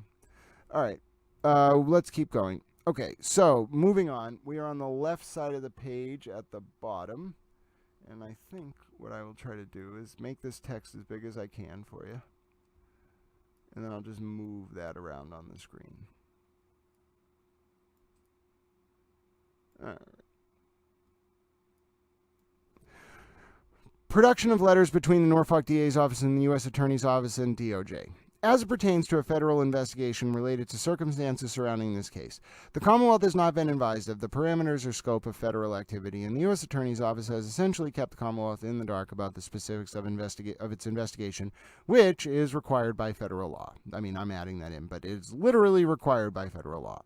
The majority of correspondences between the Commonwealth and the U.S. Attorney's Office have been discovery requests for all facts of an exculpatory nature and all statements of witnesses related to Commonwealth v. Karen Read that may exist to enable the Commonwealth's compliance with discovery obligations under Rule 14 and Commonwealth v. Mitchell. Okay, what that's saying is that the Commonwealth is really trying to get the DOJ to give it any information that it may have to disclose that would, for whatever reason, exculpate Read.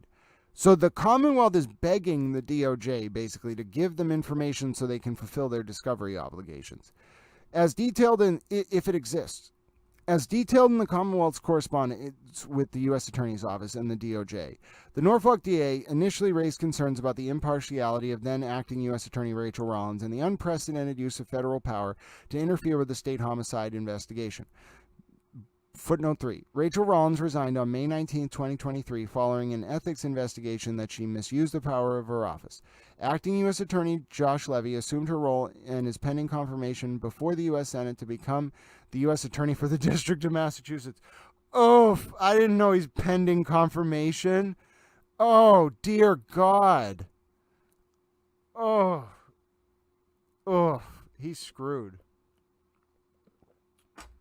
Good luck getting confirmed in this Senate right now without this going on. Oh, wow. That adds a whole nother factor to all of this. Very interesting. Very interesting. Okay, moving on. The Commonwealth has continually recognized its constitutional obligation to disclose exculpatory information to the defendant, which includes broad obligations to inquire and disclose any facts that would tend to exculpate the defendant or diminish her culpability in all statements of witnesses. That's Brady material, plain and simple. If the state knows something that would prove you're innocent, they have to give it to you. Okay, let's go to the next page.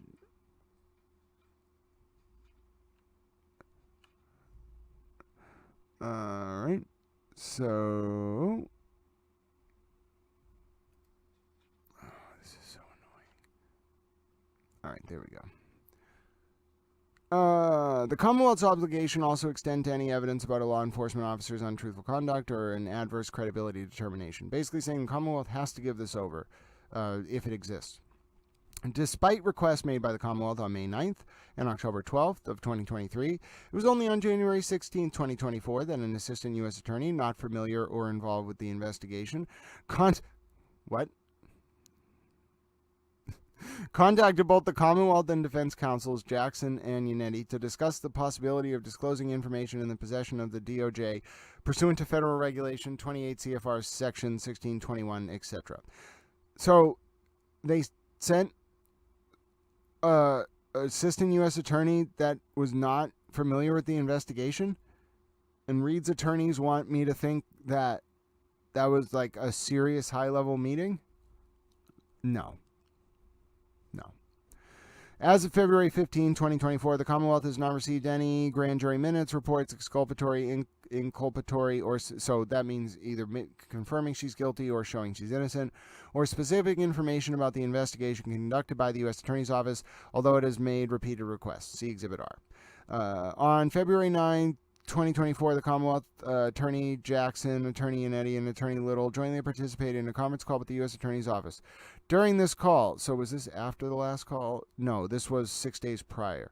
During this call, the U.S. Attorney's Office indicated it may release information to counsel for both parties subject to a stringent protective order, but offered no definitive answers or clear guidance on what materials exist nor what will be produced pursuant to federal regulations, 28 CFR 1621. The Commonwealth and the defendant anticipate both parties receiving privileged and protected materials from the U.S. Attorney's Office within the next week. The Commonwealth has diligently investigated the defendant's unsubstantiated allegations of police and prosecutorial misconduct. Efforts to disprove the defendant's allegations have included interviewing additional witnesses, submitting evidence to a veterinary forensic laboratory that concluded there was no dog DNA associated with the swabs taken from the victim's clothing in the area of the victim's injury. Oh, wow. So that was run with for months by the defense, or at least those in their orbit, for no reason. The voluntary submission of law enforcement officers' DNA profile to conduct comparative analysis, extensive GPA analysis of the victim's phones, physical location at various points, and the hiring of 2 independent forensics examiners, one of which is the senior digital intelligence expert from Celebrate, to explain how the defendant's supposed expert misinterpreted the Celebrate data from Jennifer McCabe's cell phone records, confirming that the internet searches for how long to die in cold and how long to die in cold were definitely conducted at 6:23 a.m. and 6:24 a.m. when the defendant, Miss Carrie Roberts, and Miss McCabe were together on Fairview Road following the discovery of the victim's body. I, as an aside, would also like to know, did Karen Read ask Jen McCabe to Google that?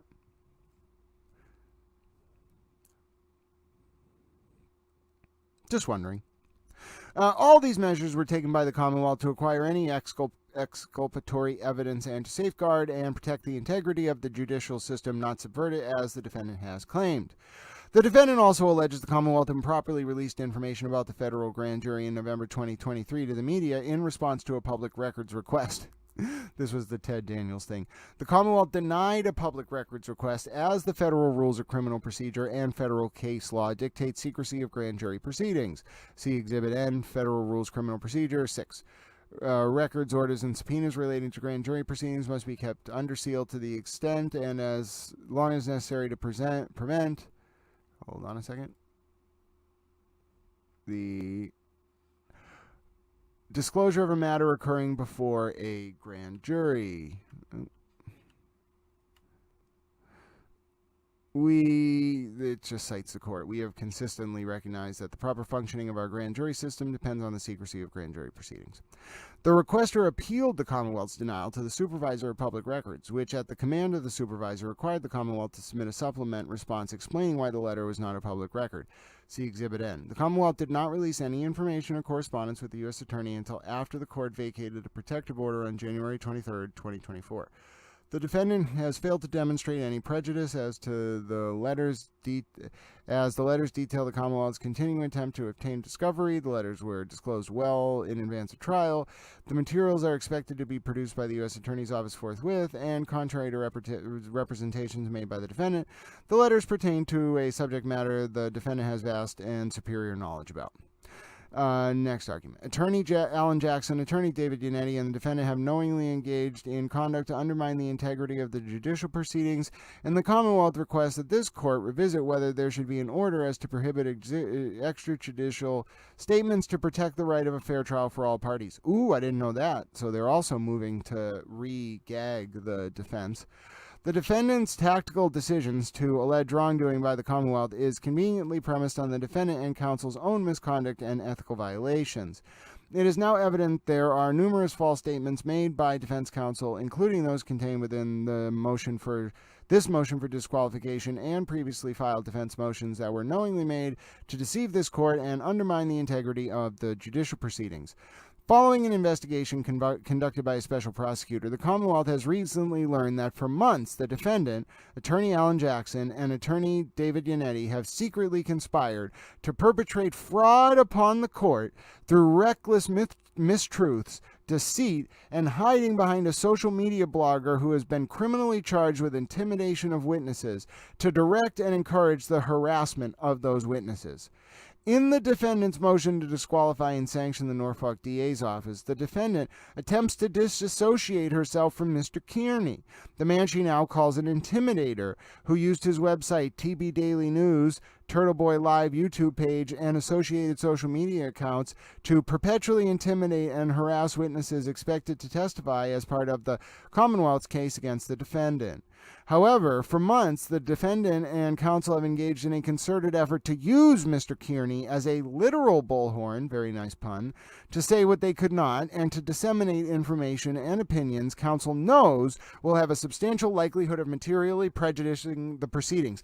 That's exactly what happened. TurtleBoy was used, he was played like a pawn, and more so than that, I think he went to Karen Read for help, and she ended up basically owning him because of the help that he gave her. This has a lot of intelligence community vibes to it. It has a lot of high power circles, people who go to Bohemian Grove and those weird Breckenridge dinners at the national park clubs.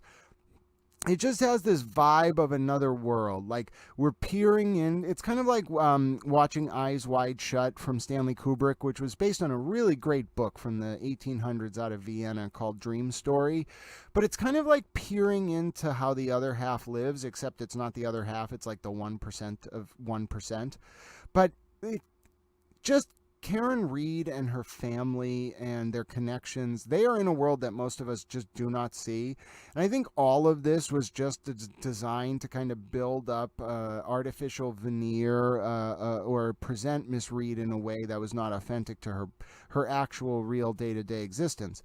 That's one part of it. The second part is that a lot of these tactics are ruthless, absolutely ruthless, and you only really see this kind of stuff in the intelligence community or high level academia, stuff like that.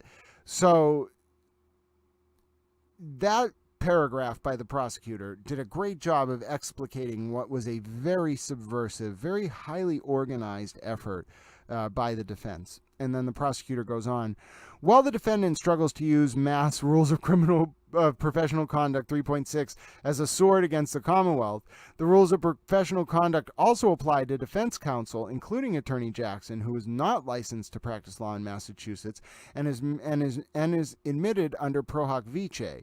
So this means basically that Jackson doesn't have a law license in Massachusetts, but he has local counsel who sponsored him, so he can, in essence, practice like a lawyer in Massachusetts. Attorney Little, actually, there was a funny moment between the judge in the Read case and Attorney Little. In other states, you don't always have to stand to address the judge during hearings, but in Massachusetts, if you're speaking, you are standing unless you cannot get up. And Attorney Little forgot to stand, and the judge immediately was like, "We stand in Massachusetts, Attorney Little." So judges know when someone's admitted Pro Hoc Vice, is my point. And as you can see on the next page here, we are going to see from the Commonwealth that the pro hoc vice rules include acknowledgement that the attorney is subject to discipline by the Supreme Judicial Court and the Massachusetts Board of Bar Overseers. Great decision to subject yourself to that, Jackson. As demonstrated by the search warrant generated as part of the special prosecutor's investigation, beginning on or around April 17, 2023, the defendant took deliberate action to start sharing defense theories, privileged material, and evidence with Mr. Kearney through an out-of-state intermediary. I know who that is. I think we all do if we followed this case closely enough. See Exhibit B, search warrant affidavit of Massachusetts State Police Detective Brian Tully for the seizure of defendant's mobile devices. The next day, April 18, 2023, Mr. Kearney posted his first story in support of the defendant, entitled Canton Cover-Up Part 1. Corrupt state trooper helps Boston cop cover murder of fellow officer frame innocent girlfriend. Karen Read, did you write that post? Don't lie. See Exhibit J. In this article, Mr. Kearney writes that none of this information has been made public, and the Norfolk County's DA's office hasn't sent a mountain of exculpatory evidence to Karen Read's defense attorney until recently, and further describes the impression of defense counsel as shocked to discover evidence wrongly claimed to have been hidden from the defense. The defendant had instructed the intermediary to communicate with her through the Signal messaging application, explaining that it provides secure end-to-end encryption, and instructed the intermediary to forward all information, which included witness information, home addresses, grand jury minutes, autopsy photographs, and generally every piece of evidence that the Commonwealth provided to defense counsel onto Mr. Kearney. See Exhibit B at paragraphs 44 through 45, 54. The defendant would put disclaimers or directives on certain pieces of evidence, such as denoting "do not share," urgent, "do not publish anything from the report," and make it clear Mr. Kearney didn't just get it from us, but don't show the exhibits, just read them. Please tell him to not share the title. It has Yanetti's initial in it, DRY. Oh my God, this woman. She had to literally walk this person through this. Oh, Jesus. Referring to attorney David R. Yannetti, see Exhibit B at paragraph 46 through 47. While the defendant and her counsel took concerted efforts to publicly distance themselves from Mr. Kearney, beginning in the summer of 2023, the defendant and Mr. Kearney would directly communicate on a regular basis. See Exhibit B at paragraph 4, paragraph 64, paragraph 66 through 70, paragraph 77 through 79. Call detail records from Mr. Kearney's phone revealed that the defendant's phone number and Mr. Kearney had 189 phone calls between June and December 21st, 2023, communicating for in excess of 40 hours. Maybe they are going to get married. This was reported to be in addition to frequent text and phone communications made through the encrypted Signal application.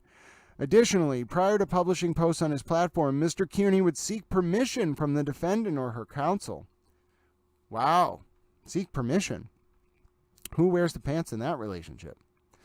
Call detail records from Mr. Kearney's phone also revealed that phone numbers associated with Attorney Yannetti and Attorney Jackson communicated with Mr. Kearney times between April 20th, 2023 and May 2nd, 2023. Wrong way. Attorney Yannetti's phone number had 9 calls with Mr. Kearney between April 20th and May 1st, 2023. Attorney Jackson's phone number had 3 calls with Mr. Kearney. Oh, I guess it's harder to get Mr. Jackson on the phone, huh? The Commonwealth has a good faith belief that these conversations continued even after Mr. Kearney was criminally charged in October of 2023 for the harassment of witnesses in this case. Yikes. But what happens in the dark always comes to light. What? That's a great sentence for emotion. Someone has a career as a writer. But what happens in the dark always comes to light.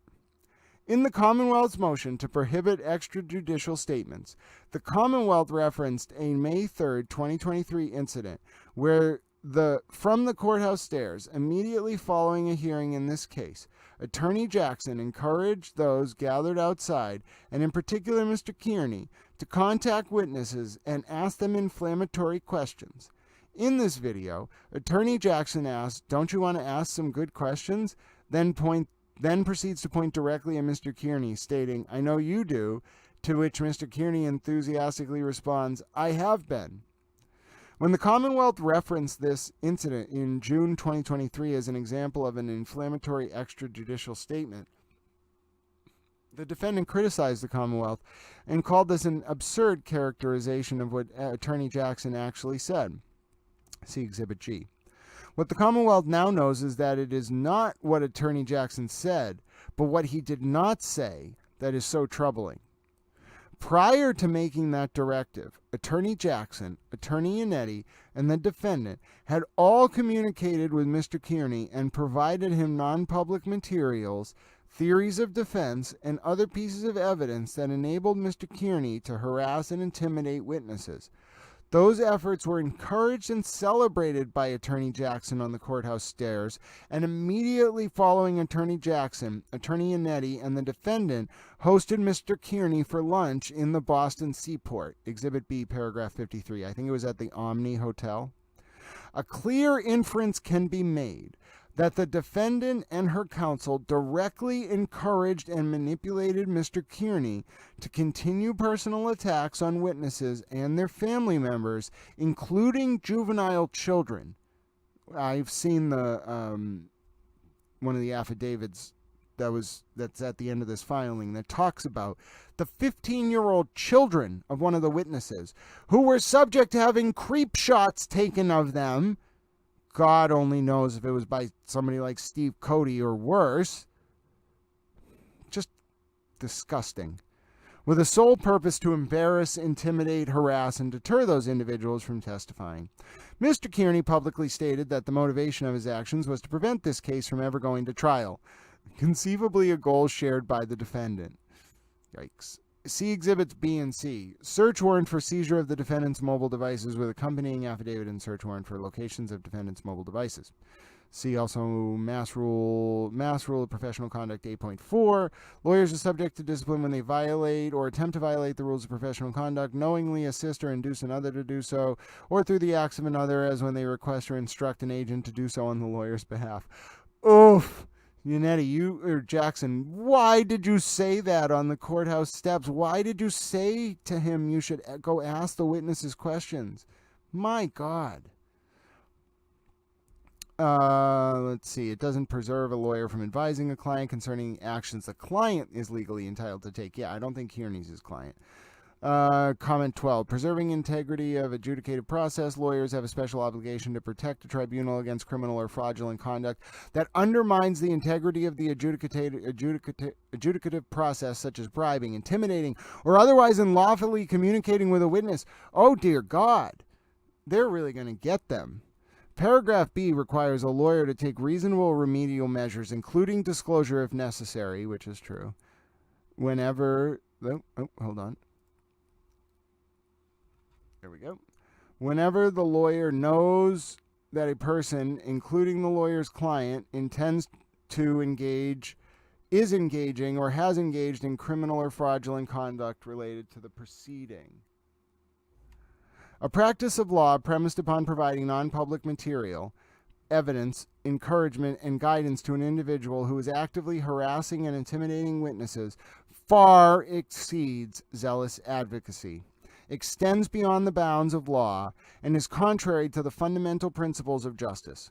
See Mass Rules Professional Conduct 8.4, engaging in conduct that is prejudicial to the administration of justice, and also see Commonwealth v. Michael, 381 Mass 447, 456, 1980.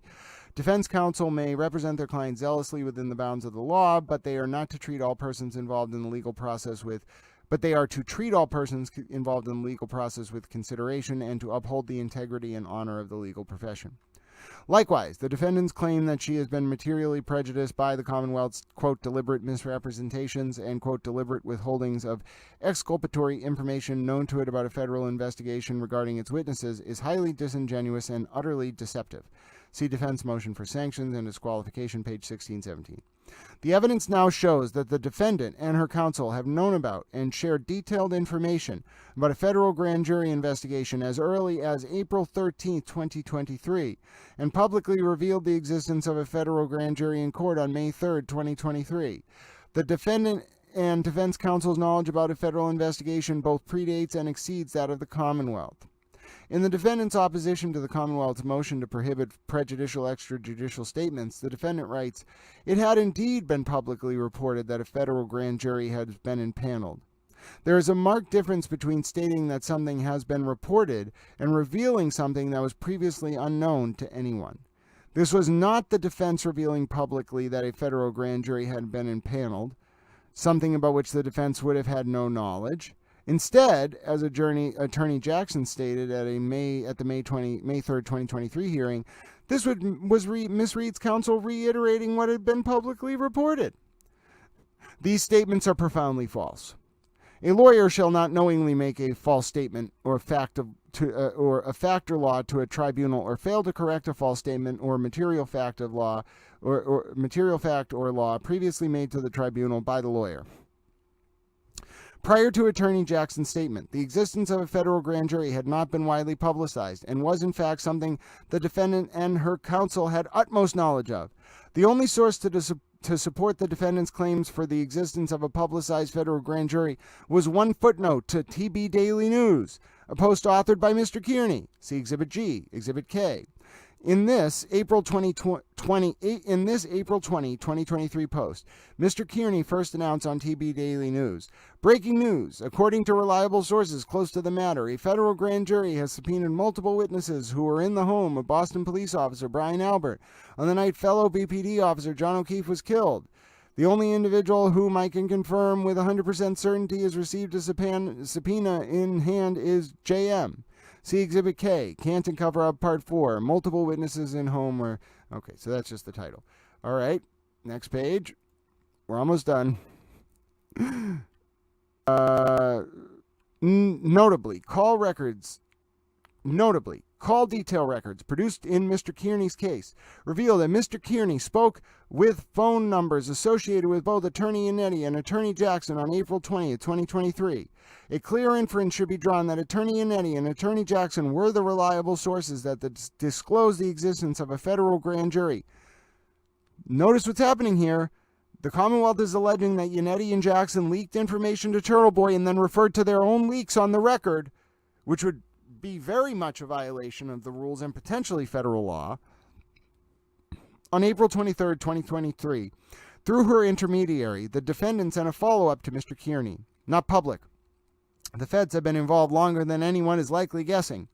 And on April 28th, 2023, the defendant expressed frustration as to why Mr. Kearney was not referencing the federal investigation more in his postings and offered additional information.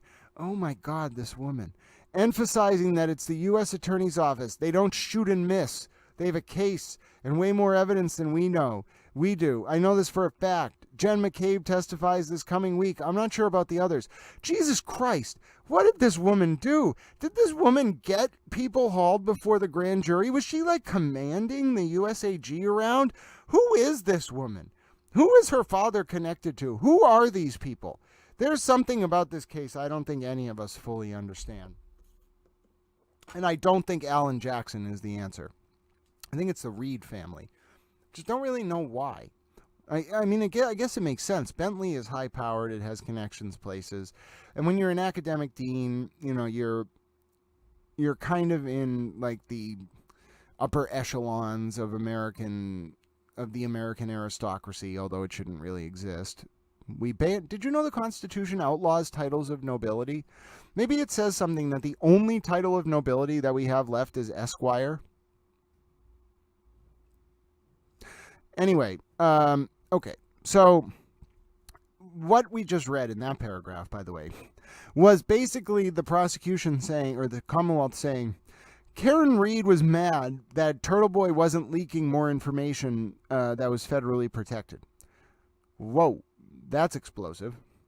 On April 28, 2023, the defendant subsequently informed Mr. Kearney that the DA's office has been informed.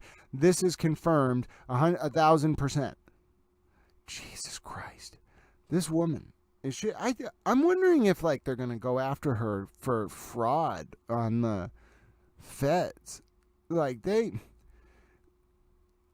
there's no way out of this for the defense team and the feds unless the feds sacrifice Karen Read. And there's no way out of this for Karen Read unless Karen Read sacrifices TurtleBoy. And TurtleBoy doesn't have anyone to sacrifice. So is TurtleBoy just going to get absolutely screwed and do like 5 to 15 years in prison? I was saying 30 the other day. Maybe he'll get sentenced higher, but he might do like 15 hard years in state prison, which is just shocking. Just like I'm wondering if like this was the fail-safe plan. Like he was their way out, like the scapegoat if it all went wrong.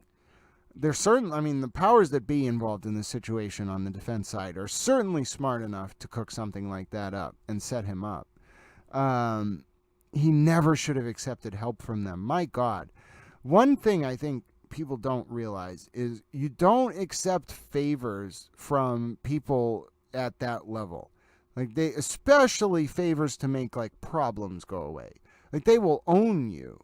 Like that's how it works. Like that at those levels of political power, it's all about like what does somebody know about you. So all of this is just really, really deeply concerning. The amount of influence this family, I don't think it's just Karen Read, I think it's her family. The amount of influence this family has. And it doesn't necessarily have to be money either. Wealth is important, but it's not like, what was it, Lady Astor's like list of New York socialites in the late 1800s. Like that's not how like real aristocratic circles work. It's more like what position are you in and what can you influence and what can you make flow to the right people. So that makes me think that it's the father in all of this that was able to like get Karen Read the ability to basically command the U.S. Attorney's Office around. But I also think the USAG and Read would, in a heartbeat, throw TurtleBoy to the wolves if it means that that's where the inquiry stops. Okay, let's continue. We're almost done. On May 5th, 2023, Mr. Kearney contacted the defendant, so Read, about a rumor that FBI agents were in Canton. Oh, dear God. If you're not familiar with this case, you may know that every time a white van or a pizza truck drives by somewhere, some TurtleBoy fan or Karen Read fan will put up a post saying, "I'm pretty sure the feds are coming and I just saw a helicopter." Spoiler alert, the feds never showed up. On May 5th, 2023, Mr. Kearney contacted the defendant about a rumor that FBI agents were in Canton. 2 days later, the defendant confirmed a communication with the U.S. Attorney's Office about the investigation. Oof. Responding to Mr. Kearney, not public. Levy confirmed no swarms of FBI were in Canton 2 days ago. Why are you calling him Levy? How did you talk to him? Like, does the U.S. Attorney just, like, go out to dinner casually with people? Does he have friends? I would hope, like, I guess you kind of have to have friends, but you should be insulated at the same time. If I were the U.S. Attorney, I would have no friends. I already don't have a lot of friends because it's very hard to do my work when you have a personal life. But if I were in that kind of position, my personal life would be my work. You wouldn't be able to get to me if your life depended on it. I would make myself completely inaccessible to every single human being except my chain of command. And I just don't, like, what, like, you have a personal life as a U.S. attorney? Is that even a thing? Maybe I just hold myself to a different standard. Anyway, so Levy confirms that there were no FBI agents in Canton. The defendant then boasts that acting U.S. Attorney Josh Levy doesn't typically prosecute. Like, he never prosecutes. He just delegates to the assistants within the division. But he's running this grand jury. That's weird, Karen. Karen, why do you know that? So you not only know about what Attorney Levy was doing in your grand jury or related grand jury, you know his normal process? What, do you hang out at the U.S. Attorney's Office? I wonder if I wonder if one of them's involved with the feds. I mean, Read was allegedly sexting an ATF agent and cheating on John O'Keefe before his alleged murder. And I know the guy was local to Canton or something, had an office in the Canton police station or something. But like, most people don't just like date federal agents. It's not like most federal agents aren't just going to date someone or like sext with them because it opens like blackmail possibilities. It's just for like operational security. You can't just like date a civilian if you're a federal agent, I would think. So it makes me wonder if like somebody involved in all of this is more than they seem. And a lot of academics, I'm thinking more about Reed's father now. A lot of academics kind of are run as like it's a great cover to be an agent of some kind because you can just move in a lot of circles pretty easily. I'm wondering if Dean Reed there might have done some work for somebody at some point. He's a little. I didn't really get to read his vibe. Taking a pause from reading the affidavit for a second. I've been going at this for a while. I got multiple opportunities to read Karen Read's vibe. And that one I picked. My vibe is much stronger than hers, which I don't think she was anticipating. But I also was able to read her as a result because she couldn't kind of overwhelm my senses in that moment. And the vibe I get from her is like that. I've talked about it before. That this great movie American Psycho with Christian Bale. And at the end of the movie, so the movie's about a New York stockbroker who thinks he's a genius because he is like a serial killer and getting away with it. But eventually it consumes him and then he confesses and all this stuff goes on. But at the very end of the movie, the main character shows up at this apartment that belonged to the murder victim. And he's expecting the apartment to be, completely covered in blood and just destroyed. Like he was using this apartment to murder people on the regular. But he gets there and the apartment's all nice and spruced up and looking fresh coat of paint on the walls. And he turns around and he sees a realtor. And the realtor says, "Oh, are you my 2 o'clock?"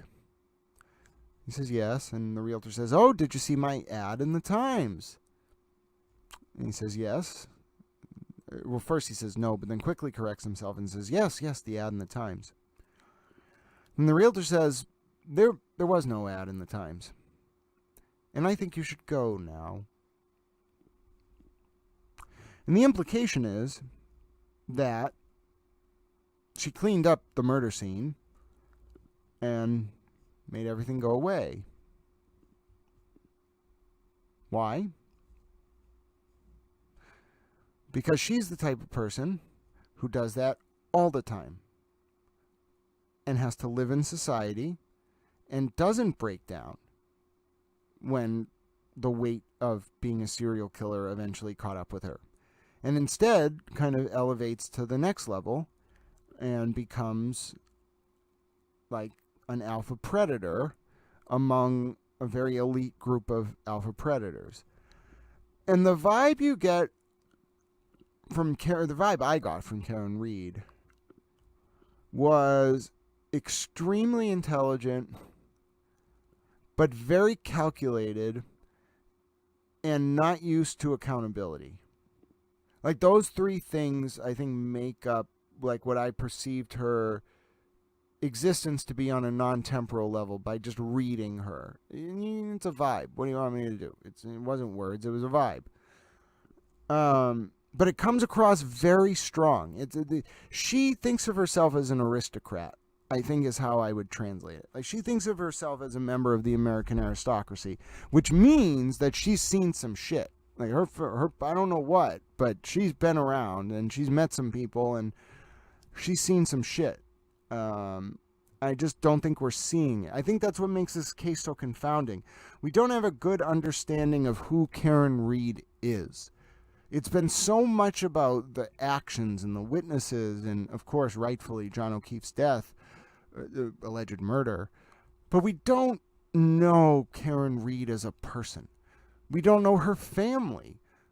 We don't know what makes them tick. And that's unusual about a case of this nature. And the only reason that would occur is if these were the type of people who can move in public circles without giving away too much about what they're actually doing. And that's very high-level American political power, and I think I'm right about this. All right, let's keep reading. We're almost done. Okay, Mr. Kearney, did I leave? Right, so we left off at the bottom of the left page with Karen having very strange knowledge of U.S. Attorney Josh Levy's behavior with handling grand juries, not just Read's grand juries, but how he handled previous grand juries. Mr. Kearney openly discussed his knowledge that the defendant was interviewed by federal law enforcement and that the defendant and her counsel were working closely with the U.S. Attorney's Office. See Exhibit B of paragraph 81. Communications authenticated by Mr. Kearney and offered by his counsel in a January 8, 2024 hearing for the extension of an abuse prevention order sought by a former girlfriend of Mr. Kearney also revealed that on November 28, 2023, Mr. Kearney received information presumably from the defendant or counsel about the feds that I will not be making public, and details a phone call that occurred days prior between Attorney Yannetti, Attorney Jackson, and U.S. Attorney Levy. See Exhibit O, footnote 9. The relevant extracted communication is attached to this motion. So we can take a look at it. What page is it? It's Exhibit O. It's really far in, but it's basically just a text message saying exactly what was relayed here. It was disclosed to Mr. Kearney that U.S. Attorney Levy requested a conference call with Attorney Yannetti and Attorney Jackson, where U.S. Attorney Levy requested the defendant delay the trial date. Again, this is in the fall of 2023, so this is months ago. Requested the defendant provide Verizon cell phone records that were ordered by this court on November 15, 2023, and Levy asked them, if you are contacted by the media in the next coming days or weeks, we would appreciate if you did not mention us working together. Yikes. Why would he ask that unless he knew something was going to happen and they were contacted for comment on it? Interesting, because nothing ever happened. It appears the defendant is the sole source of information for the federal investigation surrounding this case, as the U.S. Attorney's Office never requested a police report, photograph, sworn grand jury testimony, witness list, third-party record, or piece of information from the Norfolk DA's office or investigators from the Massachusetts State Police. It is apparent from the statement attributed to U.S. Attorney Levy and the information shared by the defendant that the U.S. Attorney's Office is working closely with the defense. On January 18, 2024, Attorney Yannetti falsely represented that to this court that District Attorney Morrissey is well aware that he's the target of a federal investigation as a result of his conduct in this case. That same day, the U.S. Attorney's Office took an extraordinary step to publicly rebuke Attorney Yannetti's representation by stating, "We are aware of today's hearings in Norfolk County Superior Court in the Karen Read matter. In connection with this matter, at no time has the U.S. Attorney's Office named any person or entity as a target of any investigation to anyone. Attorney Yannetti's dishonest, widely publicized misrepresentations were made with the sole intent of materially prejudicing the criminal proceedings." See Mass Rule Professional Conduct 3.3a. As of February 14, 2024, neither D.A. Morrissey, his assistants, nor Mass State Police troopers assigned to the Norfolk DA's office have been advised that they are the target of a federal investigation. The evidence, which includes numerous independent laboratories and experts not affiliated with the Commonwealth or the Massachusetts State Police, have not discovered a cover-up of evidence, police misconduct, nor a good faith suggestion that the defendant has a legally viable third-party culprit defense. And interestingly, the right to present a third-party culprit defense is not absolute. Commonwealth v. Shakespeare. What a name. And Commonwealth v. Silva Santiago. Latitude to raise third-party culprit defense not unbounded due to risk of unfair prejudice to the Commonwealth. Defendants must offer relevant evidence of substantial probative value that does not confuse jury nor is too speculative. Oh, so it's got to survive a 403 analysis. Under the guise of pursuing a third-party culprit defense, it appears that Attorney Yannetti distorted information and shared those with mistruths with Mr. Kearney to publicize a false narrative that Colin Albert, a juvenile on January 29, 2022, and an individual not present when the defendant and victim arrived at 34 Fairview Road, as the individual who committed the murder of John O'Keefe. As Attorney Yannetti is well aware, this opinion is contrary to the evidence and likely shared with Mr. Kearney, as the rules of professional conduct would expressly prohibit Attorney Yannetti from making such a baseless prejudicial allegation. See Rule 3.6. Okay, we know that. Oh, wow. So extrajudicial statements regarding the character, credibility, reputation, or identity of a witness, opinion as to the guilt or innocence of a defendant, performance of results of forensic testing, and information that the lawyer knows or reasonably should know is likely to be inadmissible at evidence in a trial, and that would, if disclosed, create a substantial risk of prejudicing an impartial trial. Are subjects likely to have a material and prejudicial effect on a criminal proceeding? In February of 2022, Stephen Scanlon, a private investigator, contacted and met with Attorney Yannetti. See Exhibit M. Mr. Scanlon indicated that he knew Brian Albert and he was interested in helping the defense, but he did not have personal knowledge about the case per se. All he did, nor did he... hold on, I gotta go back to the previous page. And was interested in helping the defense, but did not have any personal knowledge about the case, nor did he speak to any witnesses or have any insider knowledge. See Exhibit M. When Attorney Yannetti inquired of him about 17-year-old Colin Albert and an ATF agent who was at 34 Fairview Road, who Karen Read, by the way, according to reports, was allegedly sexting, Mr. Scanlon denied knowing either party or details about their association to this case. See Exhibit M. Mr. Scanlon did not conduct any investigation for Attorney Yannetti, and it appears their relationship terminated in February of 2022. 16 months later, in June 2023, Mr. Scanlon received a phone call from Mr. Kearney that was surreptitiously recorded, apparently without consent. See Exhibit M. Mr. Scanlon suspected that Attorney Yannetti provided his information to Mr. Kearney. Yikes. During this unlawfully recorded conversation, which was published briefly on TB Daily News, I guess it must have been deleted, Mr. Kearney pressured Mr. Scanlon to adopt assertions that he had personal knowledge Colin Albert was involved and to state that he knew John O'Keefe was killed inside the house. Both statements were categorically denied by Mr. Scanlon on this call and are contrary to the evidence. See Exhibit M. Approximately 3 months after that call, on September 6, 2023, Mr. Kearney posted a story that deceptively mischaracterized Mr. Scanlon's statements and falsely represented Mr. Scanlon as a whistleblower to scapegoat Mr. Scanlon as a supposed tipster that could buttress the defendant's unfounded theory that Colin Albert was involved.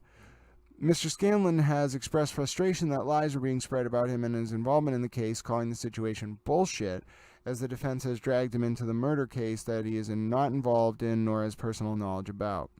Further, in this September 6, 2023 post, Mr. Kearney writes, "Our sources at Moakley Courthouse tell us that Steve Scanlon has been subpoenaed and testified in front of a grand jury, specifically about his contact with Brian Albert and his knowledge of what happened inside 34 Fairview Road. An inference can be made that this source was the defendant or her counsel, as the first contact the Massachusetts State Police had with Mr. Scanlon was on September 8, 2023. Interesting. So the only way Kearney could have known Scanlon was that the grand jury was through the defendant. Contrary to the defendant's representations, the Norfolk DA had no bias or prejudice towards the defendant or personal stake in the outcome of this prosecution. As in any criminal prosecution, the Norfolk DA's office is motivated by what the evidence has shown and the interests of truth and justice." Okay, we're at the conclusion. Who's spamming? I'm going to go ahead and ban that person. All right, you're in timeout.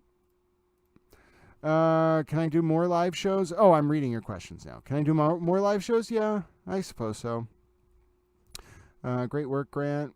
Don't say the Lord's name in vain. Yeah, I'm sorry about that. I have to work on that. I have this New England habit of saying JC whenever I'm exasperated. Let's see. All right. I had to go through a lot of spam. Sorry about that. All right. Let's get through the conclusion and then we're done. In conclusion, the defense motion should be denied. The defendant has failed to show any prejudice, nor has the evidence in good faith shown that the Commonwealth has engaged in prosecutorial misconduct.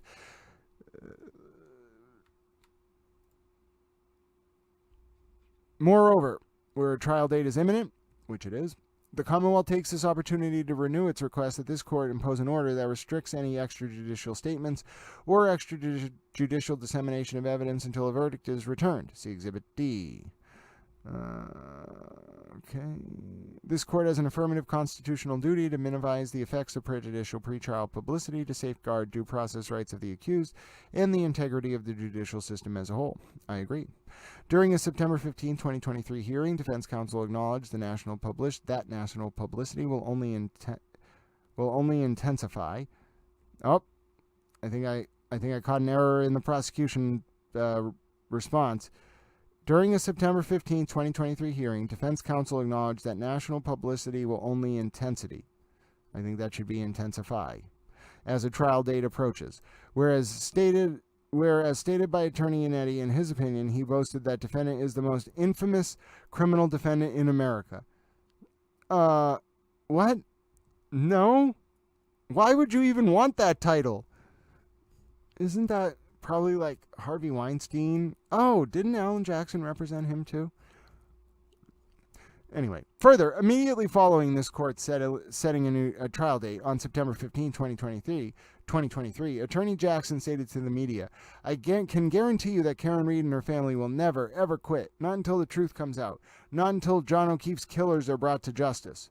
The danger of publicity surrounding pretrial hearings is particularly acute because it may be difficult to measure with any degree of certainty the effects of such publicity on the fairness of the trial. And unrestrained extrajudicial statements could influence public opinion and inform potential jurors of information that is factually incorrect or wholly inadmissible at trial. Furthermore, the defendant has previously scoffed at the Commonwealth's absurd efforts to preserve her right to a fair trial and claimed that the Commonwealth seems to be arguing that it knows better than Ms. Read's legal team how to best preserve her right to a fair trial. The Commonwealth does not claim it knows better than the defense team. However, based on the full picture of representation presented before this court, the Commonwealth has genuine concerns about possible post-conviction claims presented on a defendant's claim that Attorney Yannetti and or Attorney Jackson were ineffective for violations of the mass rules of professional conduct and for what the Commonwealth can only assume to be radical, tactical, strategic decisions.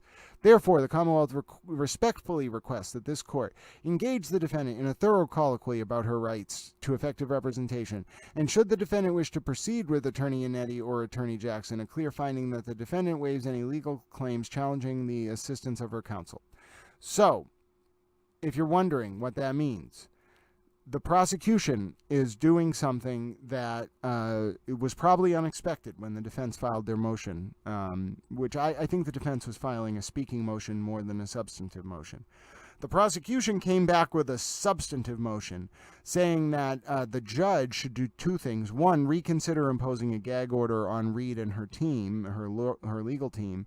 And two, the judge should consider forcing Read to engage in a colloquy so that Read understands that Read cannot, after she's convicted, if it happens, look back and say, oh, I am appealing because my lawyers tried this radical strategy that I didn't want to go along with or anything like that, and they thought we could poison the jury pool, and it was so out of the bounds of normal representation that I should get an appeal.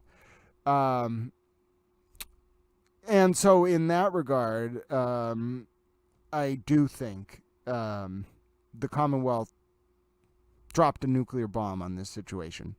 When their reply was posted, I don't think it wouldn't have mattered what was in the Read's original motion to some degree, but Read's motion being very perfunctory and not having a lot of substance and just generally being more propaganda than legal argument really made this not a one-sided fight. It really made this a one-sided fight. And in that sense, my prediction on this motion is the defense motion will be denied. I do think the judge will seriously consider a gag order on the defense in light of what's happened with Mr. Kearney and Miss Read. And I also think that the judge will seriously, and actually will, go through a colloquy with Read about this ineffective assistance of counsel thing, forcing Read to waive her right to such a claim on appeal. But really, as we come to a close here, if you want my prediction, over the next few days, I think Karen Read and TurtleBoy are both going to be arrested, picked up on new charges stemming from the active grand jury that TurtleBoy himself confirmed on the stand during the domestic violence hearing a few weeks ago. Might be over a month at this point. I think Read and TurtleBoy are both going to pick up charges. I think that's going to lead to a situation where TurtleBoy, who is scheduled for an 11 a.m. hearing at Norfolk Superior Court in Dedham on Friday, will not see a second to freedom. He might get charged before he's released. If not, I wouldn't be surprised to see him picked up the second he walks out of the courtroom. And then I think Read's going to be arrested as well. That means that for next Monday's hearing, there are 2 hearings next Monday, one for Read, one for TurtleBoy. Both, interestingly, are on motions for sanctions by the defense. And both will be heard Monday. There is a chance Read and Kearney will both show up to court that day in custody, because Read, of course, is out on bond for the murder charge. And you could see in the prosecution's response to the defense's motion for sanction that the prosecution was already saying, listen, we have her violated. She bond violated September 17th.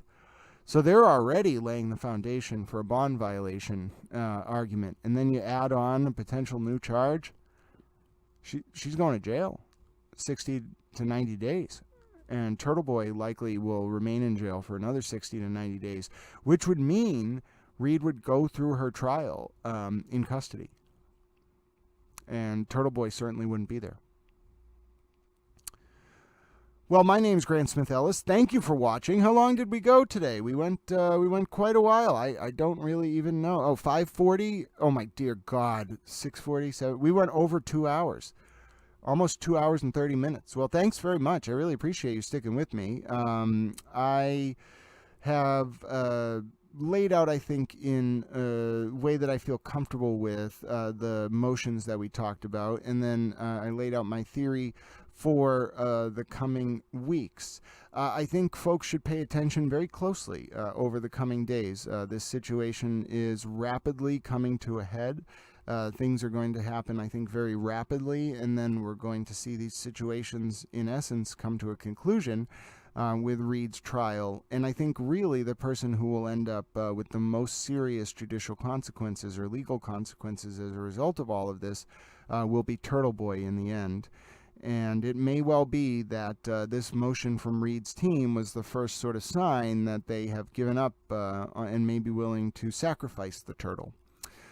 Which would be unfortunate, because I don't know why TurtleBoy got himself involved in all of this. Just a few articles probably would have been sufficient, but he turned it into a cause célèbre. It got way out of control, and people suffered unnecessarily as a result. And now the judicial system has to do its job and hold those people accountable. All right. My name is Grant Smith Ellis. I'll try to do some more live streams for you. I did see question about ATF agent Higgins, and yes, it is alleged, according to reporting, that Karen Read was engaged in a prolonged sexting relationship with Agent Higgins while Karen was dating John O'Keefe, and that of course leads one to wonder, was John in the process of leaving Karen? Was Karen really upset about it? Why was Karen even there that night with John and his friends hanging out? Did John and Karen get in a fight between downtown Canton and the 34 Fairview Roadhouse? Was Karen upset? Is that when she allegedly murdered him? So many unanswered questions, so much more to find out. But I also think there is one possibility that folks should keep in mind here, which is one thing that would preempt a trial is a plea. And the more that I think about it, I don't think Karen Read can escape from this without doing prison time. I think Karen Read will go to prison no less than 1 year, probably closer to 3 years, even with a plea. But if Karen Read does plea, one thing I can guarantee you is that she will be forced to allocute as part of that plea. So all of those questions, all of this sort of torment and heartache, eventually it will end. And as I have said before, Karen Read is the one person who holds in her hand the ability to put this tormented mob of morons out of their misery and come out and actually say what happened that night and what she did. Whether she will do so, time will still tell. Someone asked, I just saw in the comments, how many viewers or how many subscribers does this channel have? It has like 3. I have easily more viewers than 10 times more viewers than subscribers. So thank you. This was a successful launch of my live streams, and maybe we'll do some more in the future. I think I'm going to end this now, though. I'm tired. I've read to you for 2.5 hours. You can find more from me, Grant Smith Ellis, Twitter, Instagram, etc. I don't take donations on this stream, but if you want to send me donations, you can go to my Patreon. You can sign up for free. You can sign up to give me $1 a month, whatever it may be. Pays for the streaming software, all that good stuff. So thanks very much. See you all soon, and I hope you enjoyed this experiment. Thanks for being with me.